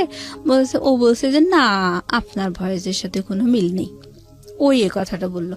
তারপরে আমার বাবা, আমার ফোনের পিছন দিকে আমার বোন আমার মা একদম কান লাগিয়ে থাকতো, আর ওই পাত্র কি বলছে সেগুলো আমার মা আর বোন শুনতো, আর আমার মা বোন দুজন মিলে আমাকে ওই পেছন দিক থেকে কিল ঘুষি মারতো আর ফিসফিস করে বলতো এটা বল ওইটা বল, আমি রাজি, এরকম করে বলতে বলতো, আর আমি তাই বলতাম। বলার পরে পরিবেশ ঠিক হয়ে গেল। হওয়ার পরে এবার হচ্ছে পাত্র মানে আমার ওই পাত্রের বাবা আর কি বলছে যে আমি তো একা দেখে আসছি, এবার আমি চাচ্ছি যে আমার ছেলে বৌমা মেয়ে জামাই সবাইকে নিয়ে পাত্রিকা আর একটু দেখে আসবো, আর হচ্ছে মানে এঙ্গেজমেন্ট করাই আসবো, এরকম বললো। বলার পরে আমি বলছি যে দেখো, আমার বয়ফ্রেন্ডকে বলছি দেখো ওই সামনে শুক্রবার না আমার হচ্ছে এঙ্গেজমেন্ট, ওই তুমি বারবার ফোন দিয়েও কিন্তু পজিশন হলো না, আর আমি তো তাদের হাতে বন্দি আছি, আমার ওই পুতুলের মতো যা বলতে বলছে তাই আমি বলে যাচ্ছি, তাহলে এগুলো করে কোনো লাভ হচ্ছে না, তুমি থামো, এঙ্গেজমেন্টটা অন্তত হতে দাও। তারপর মানে এঙ্গেজমেন্ট হবে হচ্ছে আগামীকাল শুক্রবার, আজকে হচ্ছে বৃহস্পতিবার, আজকে আমি বিকেলবেলা আমার বয়ফ্রেন্ডকে জানাচ্ছি যে দেখো আমার আগামীকালকে এঙ্গেজমেন্ট। তো আমি ওরকম বলার পরে আমার বয়ফ্রেন্ড বলছে দেখো আমি খুব দুশ্চিন্তায় আছি, যেভাবেই হোক তুমি এই এঙ্গেজমেন্ট বন্ধ করো, আমি কখনোই চাই না তোমার হাতে এঙ্গেজমেন্টের আংটি উঠুক, আমি একদমই চাই না, যদি এরকম হয় তোমার সাথে আমার রিলেশন কিন্তু ব্রেকআপ হয়ে যাবে।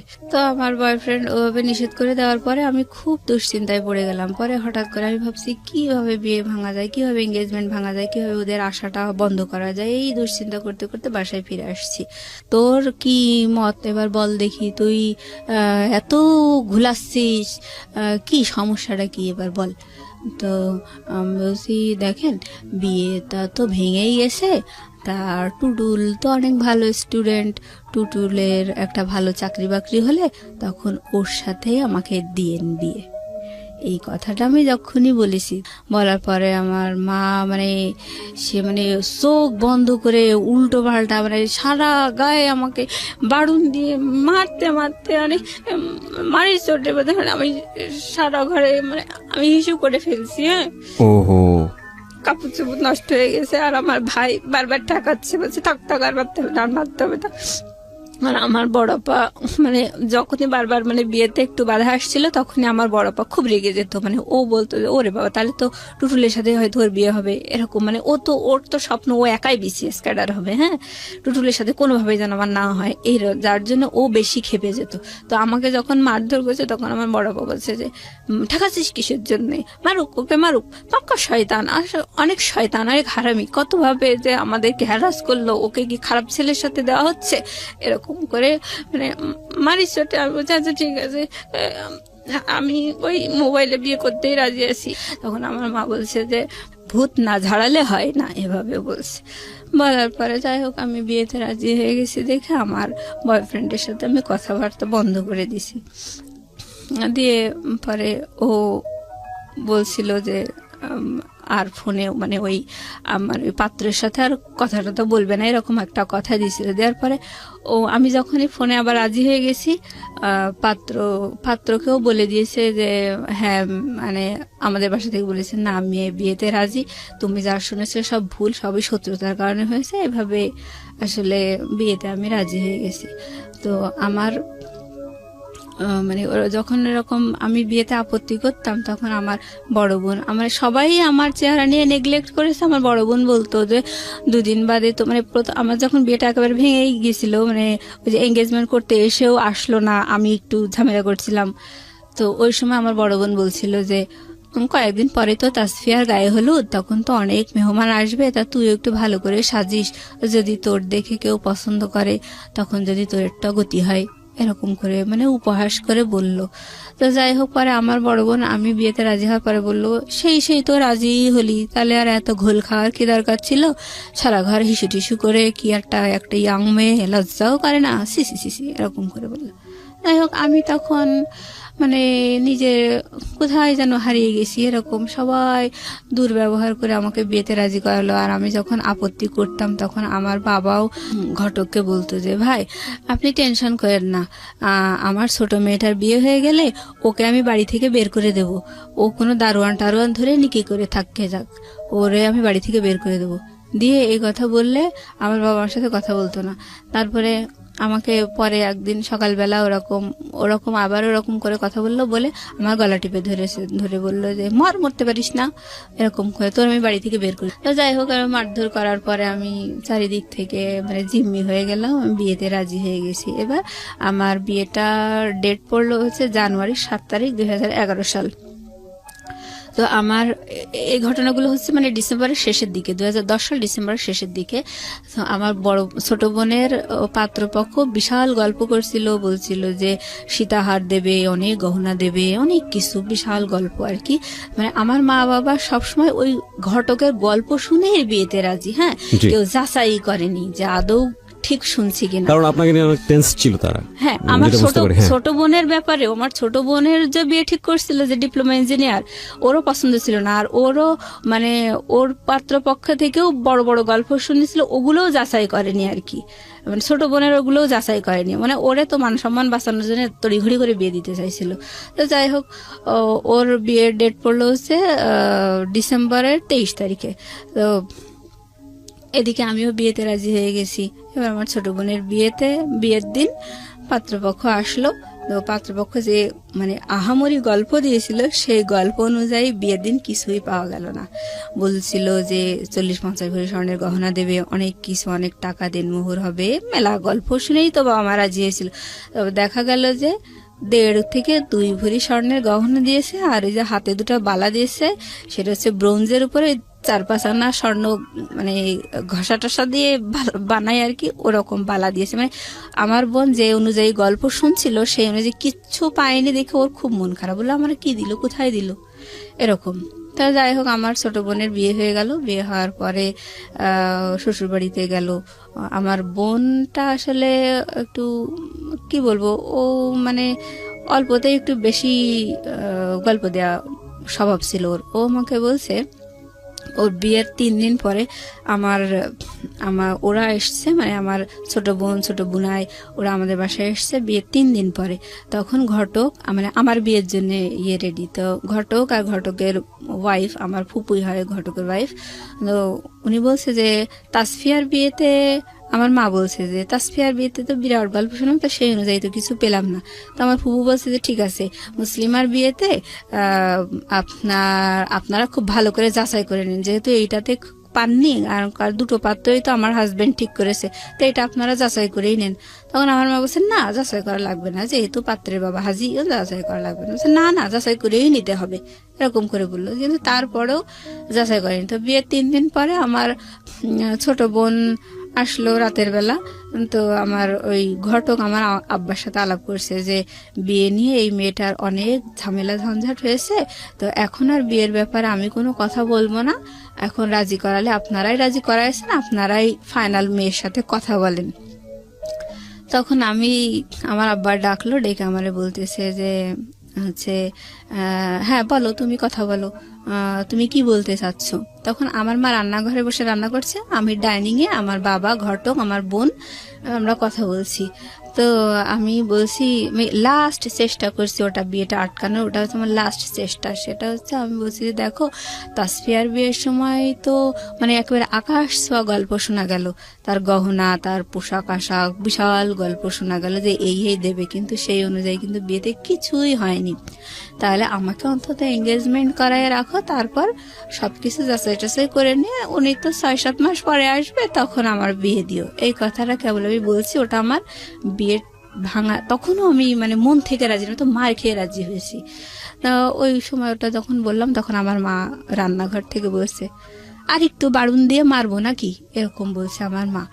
আর আমার বাবা বলছে যে তাসফিয়ার বিয়েতে কি পাওয়া গেছে কি পাওয়া যায়নি ওসব তোমার দেখার দরকার নেই, তুমি এই বিয়েতে রাজি, তুমি এখন কথা বলো। তো আমি দেখলাম যে না, আর আসলে বলার আর কিছু নেই, মনে মনে বললাম। পরে আমি বলছি আচ্ছা ঠিক আছে, তোমরা যাবার তাই করো। মানে আমি মানে কেমন আমার মনটা অন্য একটা জগতে, অন্ধকারের মধ্যে হারিয়ে গেছে, হতাশা, মানসিক আঘাত, কষ্ট, দিকে বয়ফ্রেন্ড তো মেলা ঘুলাইয়ে দিল। তো যাই হোক, আমি বললাম আচ্ছা ঠিক আছে। তখন আমার বাবা বললো যে ঠিক আছে, তুমি হাজি সাহেবের সাথে কথা বলো। পরে আমি বলছি কি কথা বলবো, বলছে যে তুমি যে চোখের সমস্যার কথা বলছিলা, উনি কষ্ট পাইছে, তুমি এখন তার কাছে ক্ষমা চাও। আমি কিন্তু সত্যি কথা বলছি যে আমার চোখের সমস্যা, অথচ তার জন্য আমার বাবা হাজি সাহেবের কাছে আমাকে ক্ষমা চাওয়ালো। যে আমি অন্যায় করছি, ভুল করছি। আমি তাই বললাম যে আঙ্কেল সরি, বুঝতে পারিনি, আপনি আমারে মাফ করে দেন। মানে আমি সবার হাতের পুতুল, তো আমি ওইভাবেই বলছি। বলার পরে হয়ে গেল, বিয়েতে আমি রাজি। তারপরে জানুয়ারির 7 তারিখে আমার বিয়ের ডেট পড়লো। আমার ফোন মানে ওটাতে তো শুধু মেমোরি ছিল। আমার মা বলল, মানে যখন ওই আমাকে মেরে ধরে বিয়েতে রাজি করা ছিল বারণ দিয়ে, তখন বলছে এই ফোনের মধ্যেও নিশ্চয়ই কোনো ঝামেলা আছে, তাই বলে ওইটাও কেড়ে নিয়েছিল। হ্যাঁ, তারপরে যাই হোক, পরে আমাকে বলল যে আমি বিয়েতে রাজি হওয়ার পরে আমাকে দেখতে আসবে আরো একবার, আমার ওই হাজি সাহেব আর একবার দেখতে আসবে পরের দিন। আমাকে বললো ভালো ড্রেস আপ করে রাখো, উনি আসবে, দেখে যাবে। আসলো, আসার পরে দেখা টাকা করে গেল। এবার জানুয়ারির 7 তারিখ বিয়ের ডেট পড়লো। তো ওই বিয়ের দিন আমার ছোট বোন ছোট বোনাই আসছে। তো আমার ছোট বোনাই বলছে আমার মাকে যে আম্মা হচ্ছে আপি, আমি যতদূর শুনেছি যে আপিকে আপনারা যথেষ্ট মেরে ধরে রাজি করাইছেন, তা পাত্র তো আমরা কেউই দেখিনি, তাহলে এভাবে মোবাইলে বিয়ে দেওয়াটা কি ঠিক হচ্ছে? তার চেয়ে বরং এঙ্গেজমেন্ট করায় রাখেন, আমরা সবাই মিলে আরেকটু দেখি যে আমরা যা শুনেছি সেগুলো আদৌ সত্যি কিনা। তখন আমার মা বলছে কি এটা শরীয়ত সম্মত না, এটা আমি পড়াতে পারবো না, আর এই ধরনের বিয়ে টেকেও না, এরকম বোকার মতো সিদ্ধান্ত কেন নিচ্ছেন আপনারা? তখন আমার আব্বা বলছে আপনাকে এসব ভাবতে হবে না, বিয়ে মোবাইলেই হবে। তো বলছে ও আচ্ছা ঠিক আছে। তাই বলে মনে করেন ওই কাজী যে রেজিস্টার খাতা, মানে বিয়ে টিয়ে লেখালেখি, ওই রেজিস্টারে আমার নাম ঠিকানা সব কিছু লিখলো, পাত্রের বাবাও পাত্রের নাম ঠিকানা সব কিছু লিখলো, আর ঘটক হচ্ছে উকিল, আর এরকম, আর হচ্ছে মানে আমার বাবা, তারপরে পাত্রের মামা, এরা পাত্রের ভাই, এরা হচ্ছে বিয়ের সাক্ষী। তা হওয়ার পরে আমাকে মানে এসেছে আমার কাজী প্লাস ওই পাত্রপক্ষের লোকজন মানে আমার রুমে আসছে, এসে ওগুলো সই টই সব করা আছে, আমি সই করে দিয়েছি। এই পাত্রের ঠিকানা এইগুলো বলে টলে বলছে আপনি কি রাজি, আপনি কি কবুল বলছেন? তখন আমি বলছি যে কবুল। ছেলেটাকে দেখেননি? না না না না, আমি দেখিনি। আমি মোবাইলে কবুল বলিনি, আমি কবুল বলছি হচ্ছে কাজীর সামনে। কাজী ওখানে আমার বাবা, তারপর কাজী, ঘটক, মানে পাত্রের বাবা, পাত্রের ভাই, এগুলো সবাই আমার রুমে, সবাই দেখছে যে আমাকে কবুল পড়াচ্ছে, আমি কবুল বলছি। তখন মোবাইল ছিল না কানে? আমি ছেলেটাও শুনে নাই? না না না, ছেলেটাও শুনে নাই। আমি এভাবে কবুল বলছি, আমাকে 3 বার কবুল বলতে বললো, আমি 3 বার কবুল বললাম। বলার পরে ওনারা আমার রুম থেকে বেরিয়ে গেল। তা দেনমোহর করছিল 1 লক্ষ টাকা। তো এভাবে আমি আর কবুল বলানো, আমি ওদের সামনে কবুল বলছি, আমি ফোনে কবুল বলি নাই, আমার কবুল বলার সাক্ষী ওনারা। তো যাই হোক, আমি কবুল বলার পরে ওনারা আমার রুম থেকে বেরিয়ে গেলেন। বেরিয়ে যাওয়ার পরে ড্রয়িং রুমে ওনারা সবাই বসে আছেন, পাত্রপক্ষের সবাই, আমার ছোট বুনাই, আমাদের বাড়ির সবাই। আমি ছিলাম না, আমি দরজার কাছে, ড্রয়িং রুমে দরজার কাছে আমি দাঁড়াইছিলাম। এখন পাত্র হচ্ছে মানে কাজী হচ্ছে কানে মোবাইলটা নিয়েছে, নিয়ে ওই নাম ঠিকানা সব বলছে, বলে পাত্রকে বলছে বলেন কবুল, বলেন কবুল, এরকম। তো উনি ওই পাশ থেকে কবুল বলছে, আসলে ওই পাত্র বলছে না কে বলছে সে আল্লাহ জানে। না না না, লাউড স্পিকারও দেয়নি। তো কবুল ওইভাবে আসলে বিয়েটা হলো মোবাইলে, সে কবুল বলল, কিন্তু ওই কাবিন নামায় পাত্রের কোনো সিগনেচার নেই, মানে পাত্র উপস্থিতি নেই আর কি। সে বিদেশ থেকে মোবাইলে কবুল বলল, আর আমি দেশে থেকে। তাও আপনারা কেউ শোনেননি সেই কবুল? না, আমরা কেউ শুনিনি সেই কবুল। তো যাই হোক, এবার ওই দোয়া দরুদ পড়লো আর কি, কলেমা এগুলো পড়ে নিয়ে একটু মোনাজাত করলো। সেই সময় ওই আর কি লাউড দিল আর কি, লাউড দিয়ে ওইখান থেকে পাত্রের তার ওই 2-4টা বন্ধু টন্ধু নিয়ে ওই একা একা সেখানেও সে কি পড়ছে দোয়া দরুদ, আর এরাও পড়ছে, মানে এটা লাউডে হয়েছে আর কি। তো কবুলটা লাউডে হলো না কেন? কবুলটা লাউডে হলো না মানে ওরা ওই সময় আসলে বোঝেনি যে এটা লাউডে করতে। আর আমার বাবা মায়ের বিশ্বাস হচ্ছে যে হ্যাঁ আমরা মোবাইলেই বিয়ে দিচ্ছি, ব্যাস। তারা জাস্টিফাই করছে না যে আসলে ছেলেটা কবুল বলছে নাকি আদৌ বলছে না, এগুলো কেউ জাস্টিফাই করছে না। আর তারা মাথায়ও আসেনি যে আদৌ কবুল বলছে, বা ওই কবুল শব্দটা তাদের শোনার আগ্রহ এরকম ছিল না। তাদের কথা হচ্ছে এই মোবাইলেই তো বিয়ে দিচ্ছি, এই। আর তাদের সবচেয়ে বেশি আত্মবিশ্বাস ছেলের বাবা হাজি, সুতরাং তারা কখনোই ফাঁকি দেবে না, এই ধরনের একটা মানে ট্রাস্ট তাদের মধ্যে। তো যাই হোক, বিয়ে হয়ে গেল। হওয়ার পরে আবার আমার শ্বশুর হয়ে গেল হাজি সাহেব। আমরা সবাই মানে একসাথে ডাইনিং এ বসে খাওয়া দাওয়া করলাম। করার পরে আমরা না, সরি, ওই মানে পাত্রপক্ষকে আমার ওই ননদ, শ্বশুর, শাশুড়ি সবাই ডাইনিং এ বসে আছে, আমি সবাইকে খেতে দিচ্ছি। খাওয়া দাওয়ার পরে ওনারা, আমার শাশুড়ি একটা কথা বলে গেলেন যে মা, এই মোবাইলে বিয়ে হয়েছে এই কথাটা কখনো কাউকে বলবা না। ইভেন আমার মা, আমার পরিবারের সবাইকে বলে গেল যে এই কথাটা কখনো কাউকে বলবেন না যে মোবাইলে বিয়ে হয়েছে, কারণ এটা শরীয়তসম্মত না। আমাদের তো আবারও পরে বিয়ে পড়াতে হবে, যখন ছেলে 6-7 মাস পরে আবার দেশে আসবে তখন তো আবারও বিয়ে পড়াতে হবে, নাহলে তো একসাথে থাকতে পারবে না। আমরা শুধু জাস্ট বেঁধে রাখার জন্য এরকম করে কবুল পড়ালাম। এরকম কবুল পড়ায় ওই এঙ্গেজমেন্টের আংটিটা আমার হাতে পড়াই দিছে। তো ওনারা খেয়ে দিয়ে চলে গেলেন আর এভাবে আমাকে বলে গেলেন। বলার পরে পরের দিন সকালবেলা আমার মা হাঁপ ছেড়ে পাড়া প্রতিবেশীদের সাথে বলছে মেয়ে বিয়ে দিয়ে দিয়েছি। মানে আমি বললাম না আমার মায়ের আগাম গল্প করার একটা অভ্যাস আছে, তো ওরকম মানে গল্প করতেছে। তখন পাড়া প্রতিবেশীরা বিশ্বাসই করছে না, বলছে কখন বিয়ে দিলেন, কই কোনো লোকজন আসলো না, কিছুই দেখলাম না, কখন বিয়ে দিলেন, ওরা বিশ্বাসই করতে চাচ্ছিল না। পরে আমার মা বলছে না গতকাল এক মাইক্রো লোকজন আসছিল। বলছে হ্যাঁ একটা মাইক্রো দেখছিলাম, তা আমরা ভাবছিলাম হয়তো আপনার ছোট মেয়ের শ্বশুরবাড়ি থেকে লোক আসছে এরকম ভাবছিলাম। বলছে না আমার ওই মেজো মেয়ের মোবাইলে বিয়ে। তো পাড়া প্রতিবেশীরা বলতে লাগলো যে মোবাইলে বিয়ে দিলেন, এটা মোবাইলে আবার বিয়ে হয় নাকি? তখন আমার মা বললো যে না আসলে ওদের খুব আগ্রহ ছিল, এঙ্গেজমেন্ট করাতে চাইছিলাম, ওদের এত আগ্রহ দেখে মোবাইলেই দিলাম। তো ওরা বললো তো ভালোই, তো পরপর 2টা মেয়ে বিয়ে হয়ে গেল, ভালোই তো হয়েছে। আর আমার মা তো বিশাল ঘটক যেমন গল্প করছে ঠিক সেইভাবেই সেই গল্পগুলোই বলতে লাগলো পাড়া প্রতিবেশীদের সাথে। তো বিয়ের মানে 2 দিন পরে আমার শ্বশুর বললো যে বাড়িতে তো আমরা শুধু বুড়া বুড়িই থাকি, তো বৌমাকে একটু বেড়াতে নিয়ে যাবো, একদিন রেখেই মানে আবার দিয়ে যাব, তো মানে একটু দেন। তাই বলে আমাকে বিয়ের 2 দিন পরে আমার শ্বশুর এসে আমাকে একটু নিয়ে গেল বেড়ানোর জন্য। তো গেলাম শ্বশুর বাড়িতে। যাওয়ার পরে আমার বিকেলবেলা আমার শ্বশুর মানে ঘটক তো অনেক অনেক গল্প দিয়েছিল, তো সেইগুলোর বাস্তবতা আমার শ্বশুর দেখাচ্ছে। তো ঘটক যখন বেশ সময় বড় বড় গল্প দিত, শ্বশুরের কানে সেই কথাগুলো যায়নি। হ্যাঁ, তো ঘটক আমার শ্বশুর আমাকে মানে মানে ড্রয়ার থেকে আলমারি ড্রয়ার থেকে বের করে মানে ভাউচার আর কি টাকা ওনার ছেলে আর কি কত টাকা এ যাবৎ পাঠাইছে দেশে ওনার কাছে আর কি, সেইগুলো আমার দেখাচ্ছে। তো বলছে দেখো বৌমা আমার ছেলে এ পর্যন্ত আমার কাছে 6 লাখ টাকা পাঠিয়েছে, অথচ ঘটক বলেছিল যে 60 লাখ টাকা তার ক্যাশই আছে। ওকে, এইসব। তারপরে আমার শ্বশুর বলল যে আমার বাবার জমি আমি হচ্ছে ভাগে পেয়েছি 15 বিঘা, অথচ ঘটক বলছিল যে 250 বিঘা জমি, 30 বিঘা বিল, এসব বলছিল। আমার মা বাবা কখনোই জাস্টিফাই করেনি জিনিসগুলো। আর হচ্ছে তখন আমি সঠিকটা জানতে পারলাম। জানার পরে আমি দেখলাম আসলে এখন আর প্রতিবাদ করেই বা কি লাভ, তো হয়েই তো গেছে বিয়ে। টুটুলের কি অবস্থা তখন? টুটুল কি করছে? হ্যাঁ, এইটার পরে আমি যখন শ্বশুরবাড়ি থেকে ঘুরে আসলাম, আমার শ্বশুর আমার একটা 3 পিস কিনে দিল, একটা নাকফুল কিনে দিল, আর ওই যে মানে ইমিটেশনের চুড়ি আছে ওইটা মানে 2 ডজন ওই 80-90 টাকা দিয়ে মানে কিনে দিল।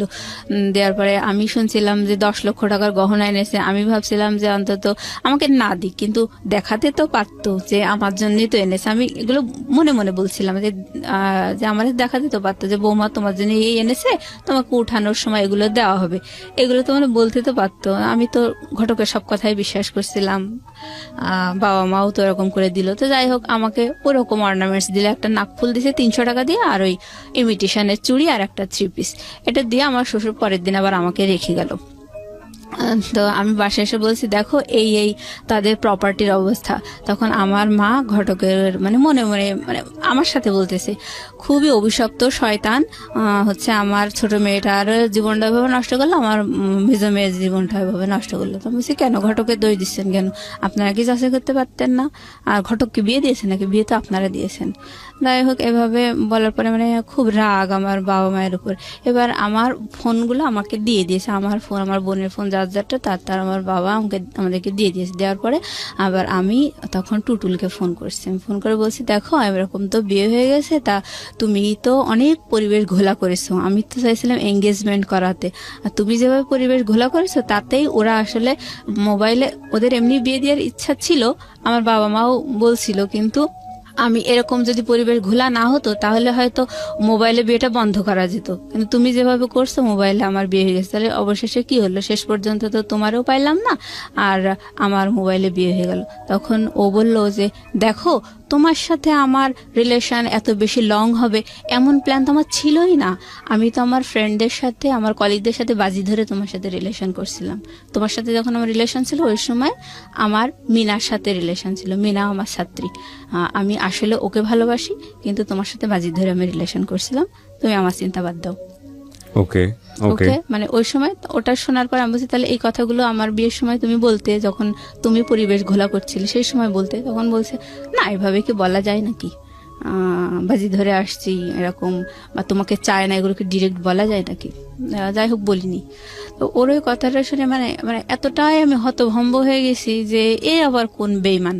এবার ওর সাথে আর কোনো যোগাযোগ নাই, কথা নাই। এখন আমার বাবা বলতেছে যে বিয়ের যখন আমার প্রায় 4 দিন 5 দিন এরকম যাচ্ছে, আমি আমার হাজবেন্ডের সাথে ফোনে গল্প করি, আমার মন না চাইলেও গল্প করি, কি করবো, এখন তো আর কিছু করার নাই। আমার খুব কষ্ট লাগতো বয়ফ্রেন্ডের এরকম আচরণ শুনে, এভাবে মারধর করে বিয়ে দিল। তাই আমি একা একাই খুব কান্নাকাটি করতাম করে ওই সময় আমার হাজবেন্ডকে মানে ফোন দিয়ে আমি হাওমাও করে কাঁদতাম, কিন্তু আমি ওকে বলতে পারতাম না যে আমি কেন কাঁদছি। তো ও মনে করতো আসলে আমি বোধহয় ওকে খুব ভালোবাসি, ওকে খুব দেখতে চাই, কাছে পেতে চাই, এই জন্যে আমি কাঁদছি। তো ও আমাকে বুঝাতো, মানে ওর ধারণাটা ভুল। হ্যাঁ, কিন্তু আমি তো আমার মনের কথাগুলোও বলতে পারছি না। তো ও বলছে যে এভাবে কান্নাকাটি করো না, আমি চলে আসবো দেশে, তুমি এভাবে কাঁদলে কিন্তু আমি এখনই চলে আসবো, এরকম করে বলার পরে আমার বিয়ের যখন 5-6 দিন, বিয়ের পরে কি আপনি নিজের বাড়িতে থাকলেন নাকি শ্বশুর বাড়িতে চলে না না, আমি শ্বশুর বাড়িতে একদিন বেড়ানোর জন্য গেছি, এক রাত থেকে আবার শ্বশুর আবার আমাকে দিয়ে চলে গেছে। আসছেন? ওকে। হ্যাঁ, তো মানে বলছে যে উঠাই নেওয়ার পরে আমি শ্বশুর বাড়িতে যাবো, এরকম। তো যাই হোক, এবার আমার বাবা আমাকে বললো, মানে আমাকে বিয়ে দিয়েই মানে হাফ ছেড়ে বাঁচলো, মানে পাত্রপক্ষ যেরকম বড় বড় গল্প দিছিল যে পড়াবে, চাকরি ঘুষ দেবে, এইগুলো। তখন আমার বাবা বলতে লাগলো যে এখন তো তোমাকে বিএসসি ভর্তি করায় দেবো, তোমার বিয়েই তো দিছে এই কারণে যে ওরা তোমাকে পড়াবে, এখন জামাইয়ের কাছে খরচ চাও, তোমার খরচ কে দেবে? আর বাসা থেকে আমার মাও মানে খুব খারাপ বিহেভ করতে বলছে, 2 দিন হাজবেন্ড না হতেই তার দরদ খুব বোঝা শিখে গেছে, এরকম বলছে। আমার আসলে টাকা চাইতে খুব লজ্জা করতো। আমার বলছি যে বিয়ে তো তোমরাই দিচ্ছ, তাহলে তোমরা টাকা চেয়ে দাও, আমি কেন চাইতে দাও? বলছে কেন, এখন তো তোর নিজস্ব পরিবেশ হয়েছে, এখন তুই তোর মতো করে ম্যানেজ করে নিবি।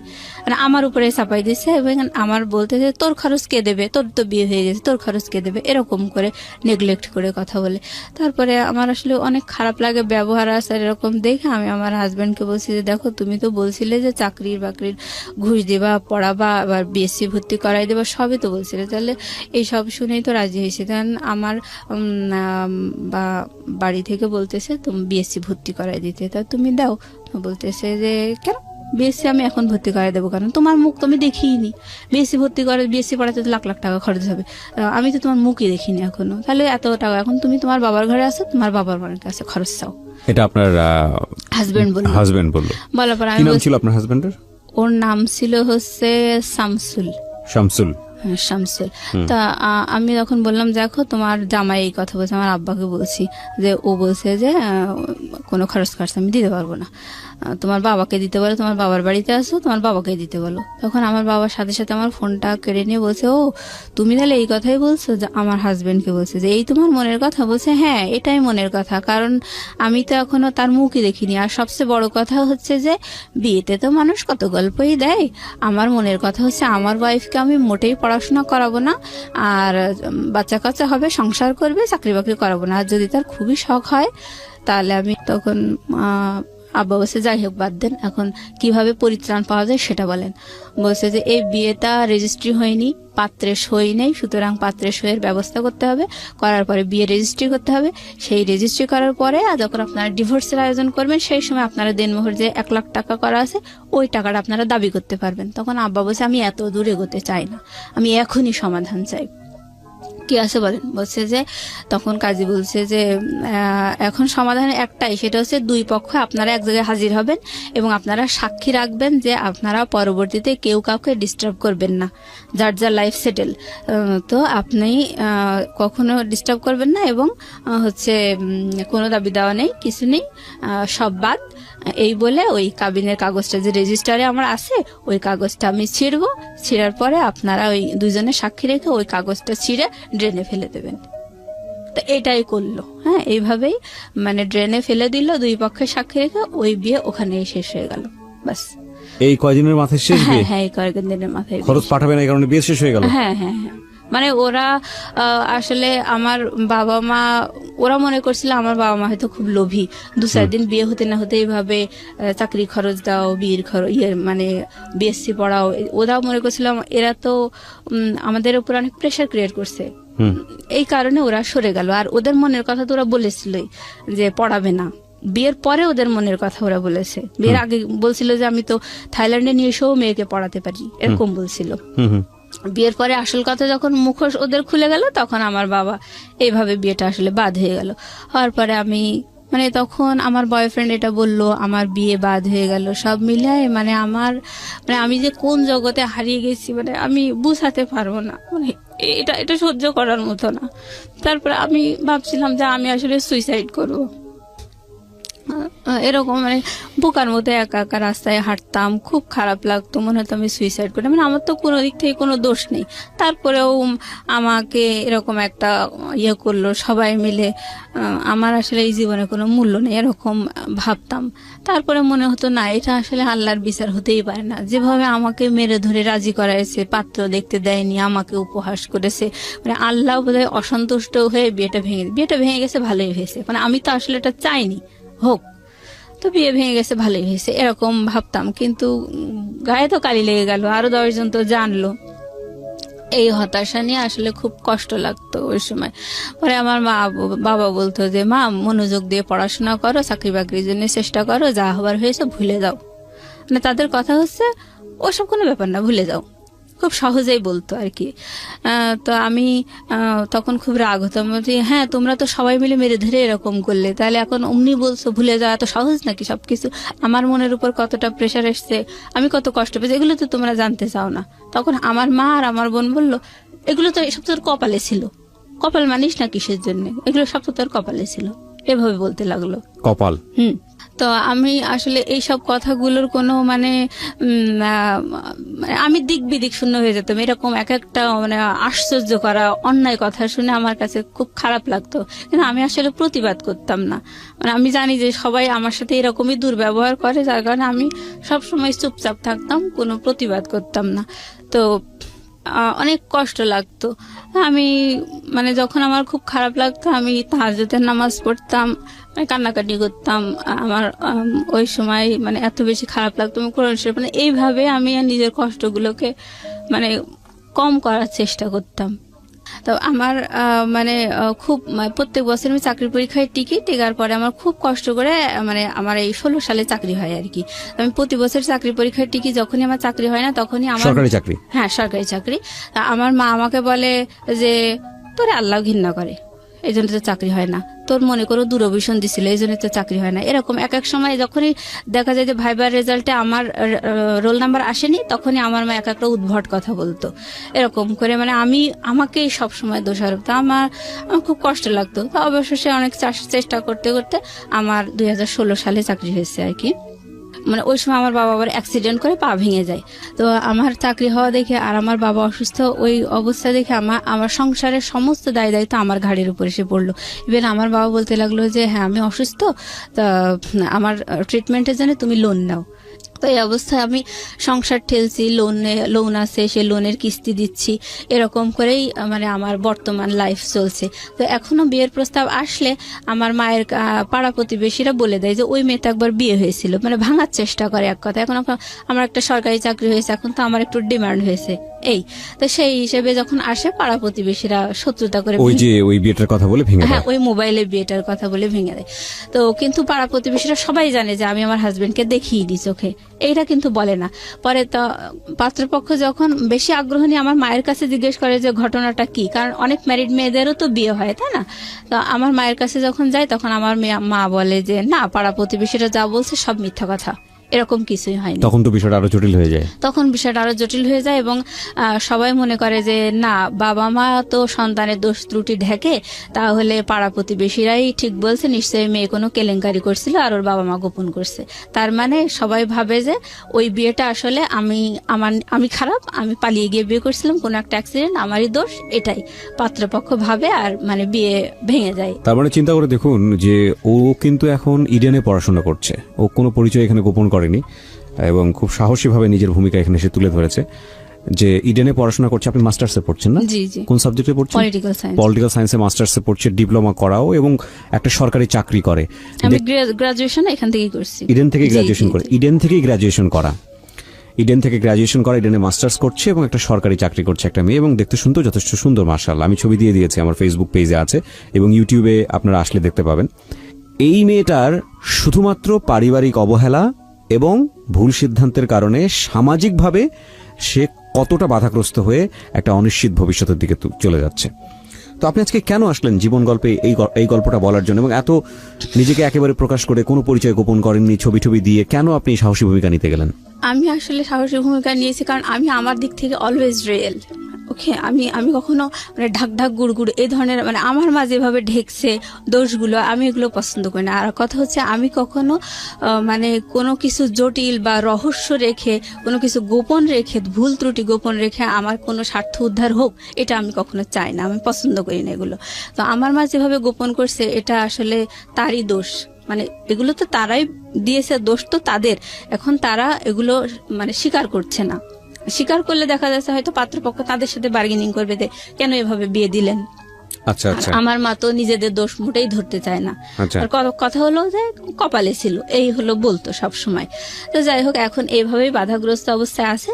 তো আমার মা আপাতত একটা ঘটক ধরেছে, সেটা তারই একটা দুলা ভাই। হ্যাঁ, তো তাকে বলেছে যে আমাদের এলাকায় অনেক শত্রুর মধ্যে আমি বসবাস করি, আমার মেয়ের বিয়ে বারবার এভাবে ভেঙে যাচ্ছে, তো আমি চাই যে মেয়েকে অন্য জায়গায় এনে বিয়ে দিতে। এটা আমার মা আপাতত মানে এটা আমার ইনস্ট্যান্ট এই ধরনের আচরণ আমি পাচ্ছি আর কি, যেটা আপনার জন্য ভবিষ্যতে ভালো হবে না। বলে মনে ভালো করছেন হবে না, আপনি? কারণ তারা কোনোভাবে আমার বিয়েটা স্বীকার করছে না। কিন্তু বিয়েটা তো আসলে কিছুই না, আমি আমার হাজবেন্ডকে চোখেও দেখি না, আমি চিনতেও পারবো না কার সাথে বিয়ে হয়েছে। তাহলে আপনি আজকে রেডিওতে, আমি যদি ভুল না করে থাকি, আজকের এই জীবন গল্পটা বললেন মূলত একটা উদ্দেশ্য নিয়ে, যে আপনি আপনার একটা ম্যারিড লাইফ চান এবং এমন একটা ছেলেকে চান যে ছেলেটা আপনাকে পুরোটা জেনে শুনে বুঝে তারপর আপনার জীবনে আপনার জন্য হাত যাচাই বাড়ায়। করে নেবে, আমার সাথে কথা বলে। ইভেন আমার যে আপনি কি ধরনের ছেলে চান? আমি চাই মানে আমি একটা সরকারি কর্মকর্তা, আমি কিন্তু ঝাড়ুদার না, আমি একটা অফিসার।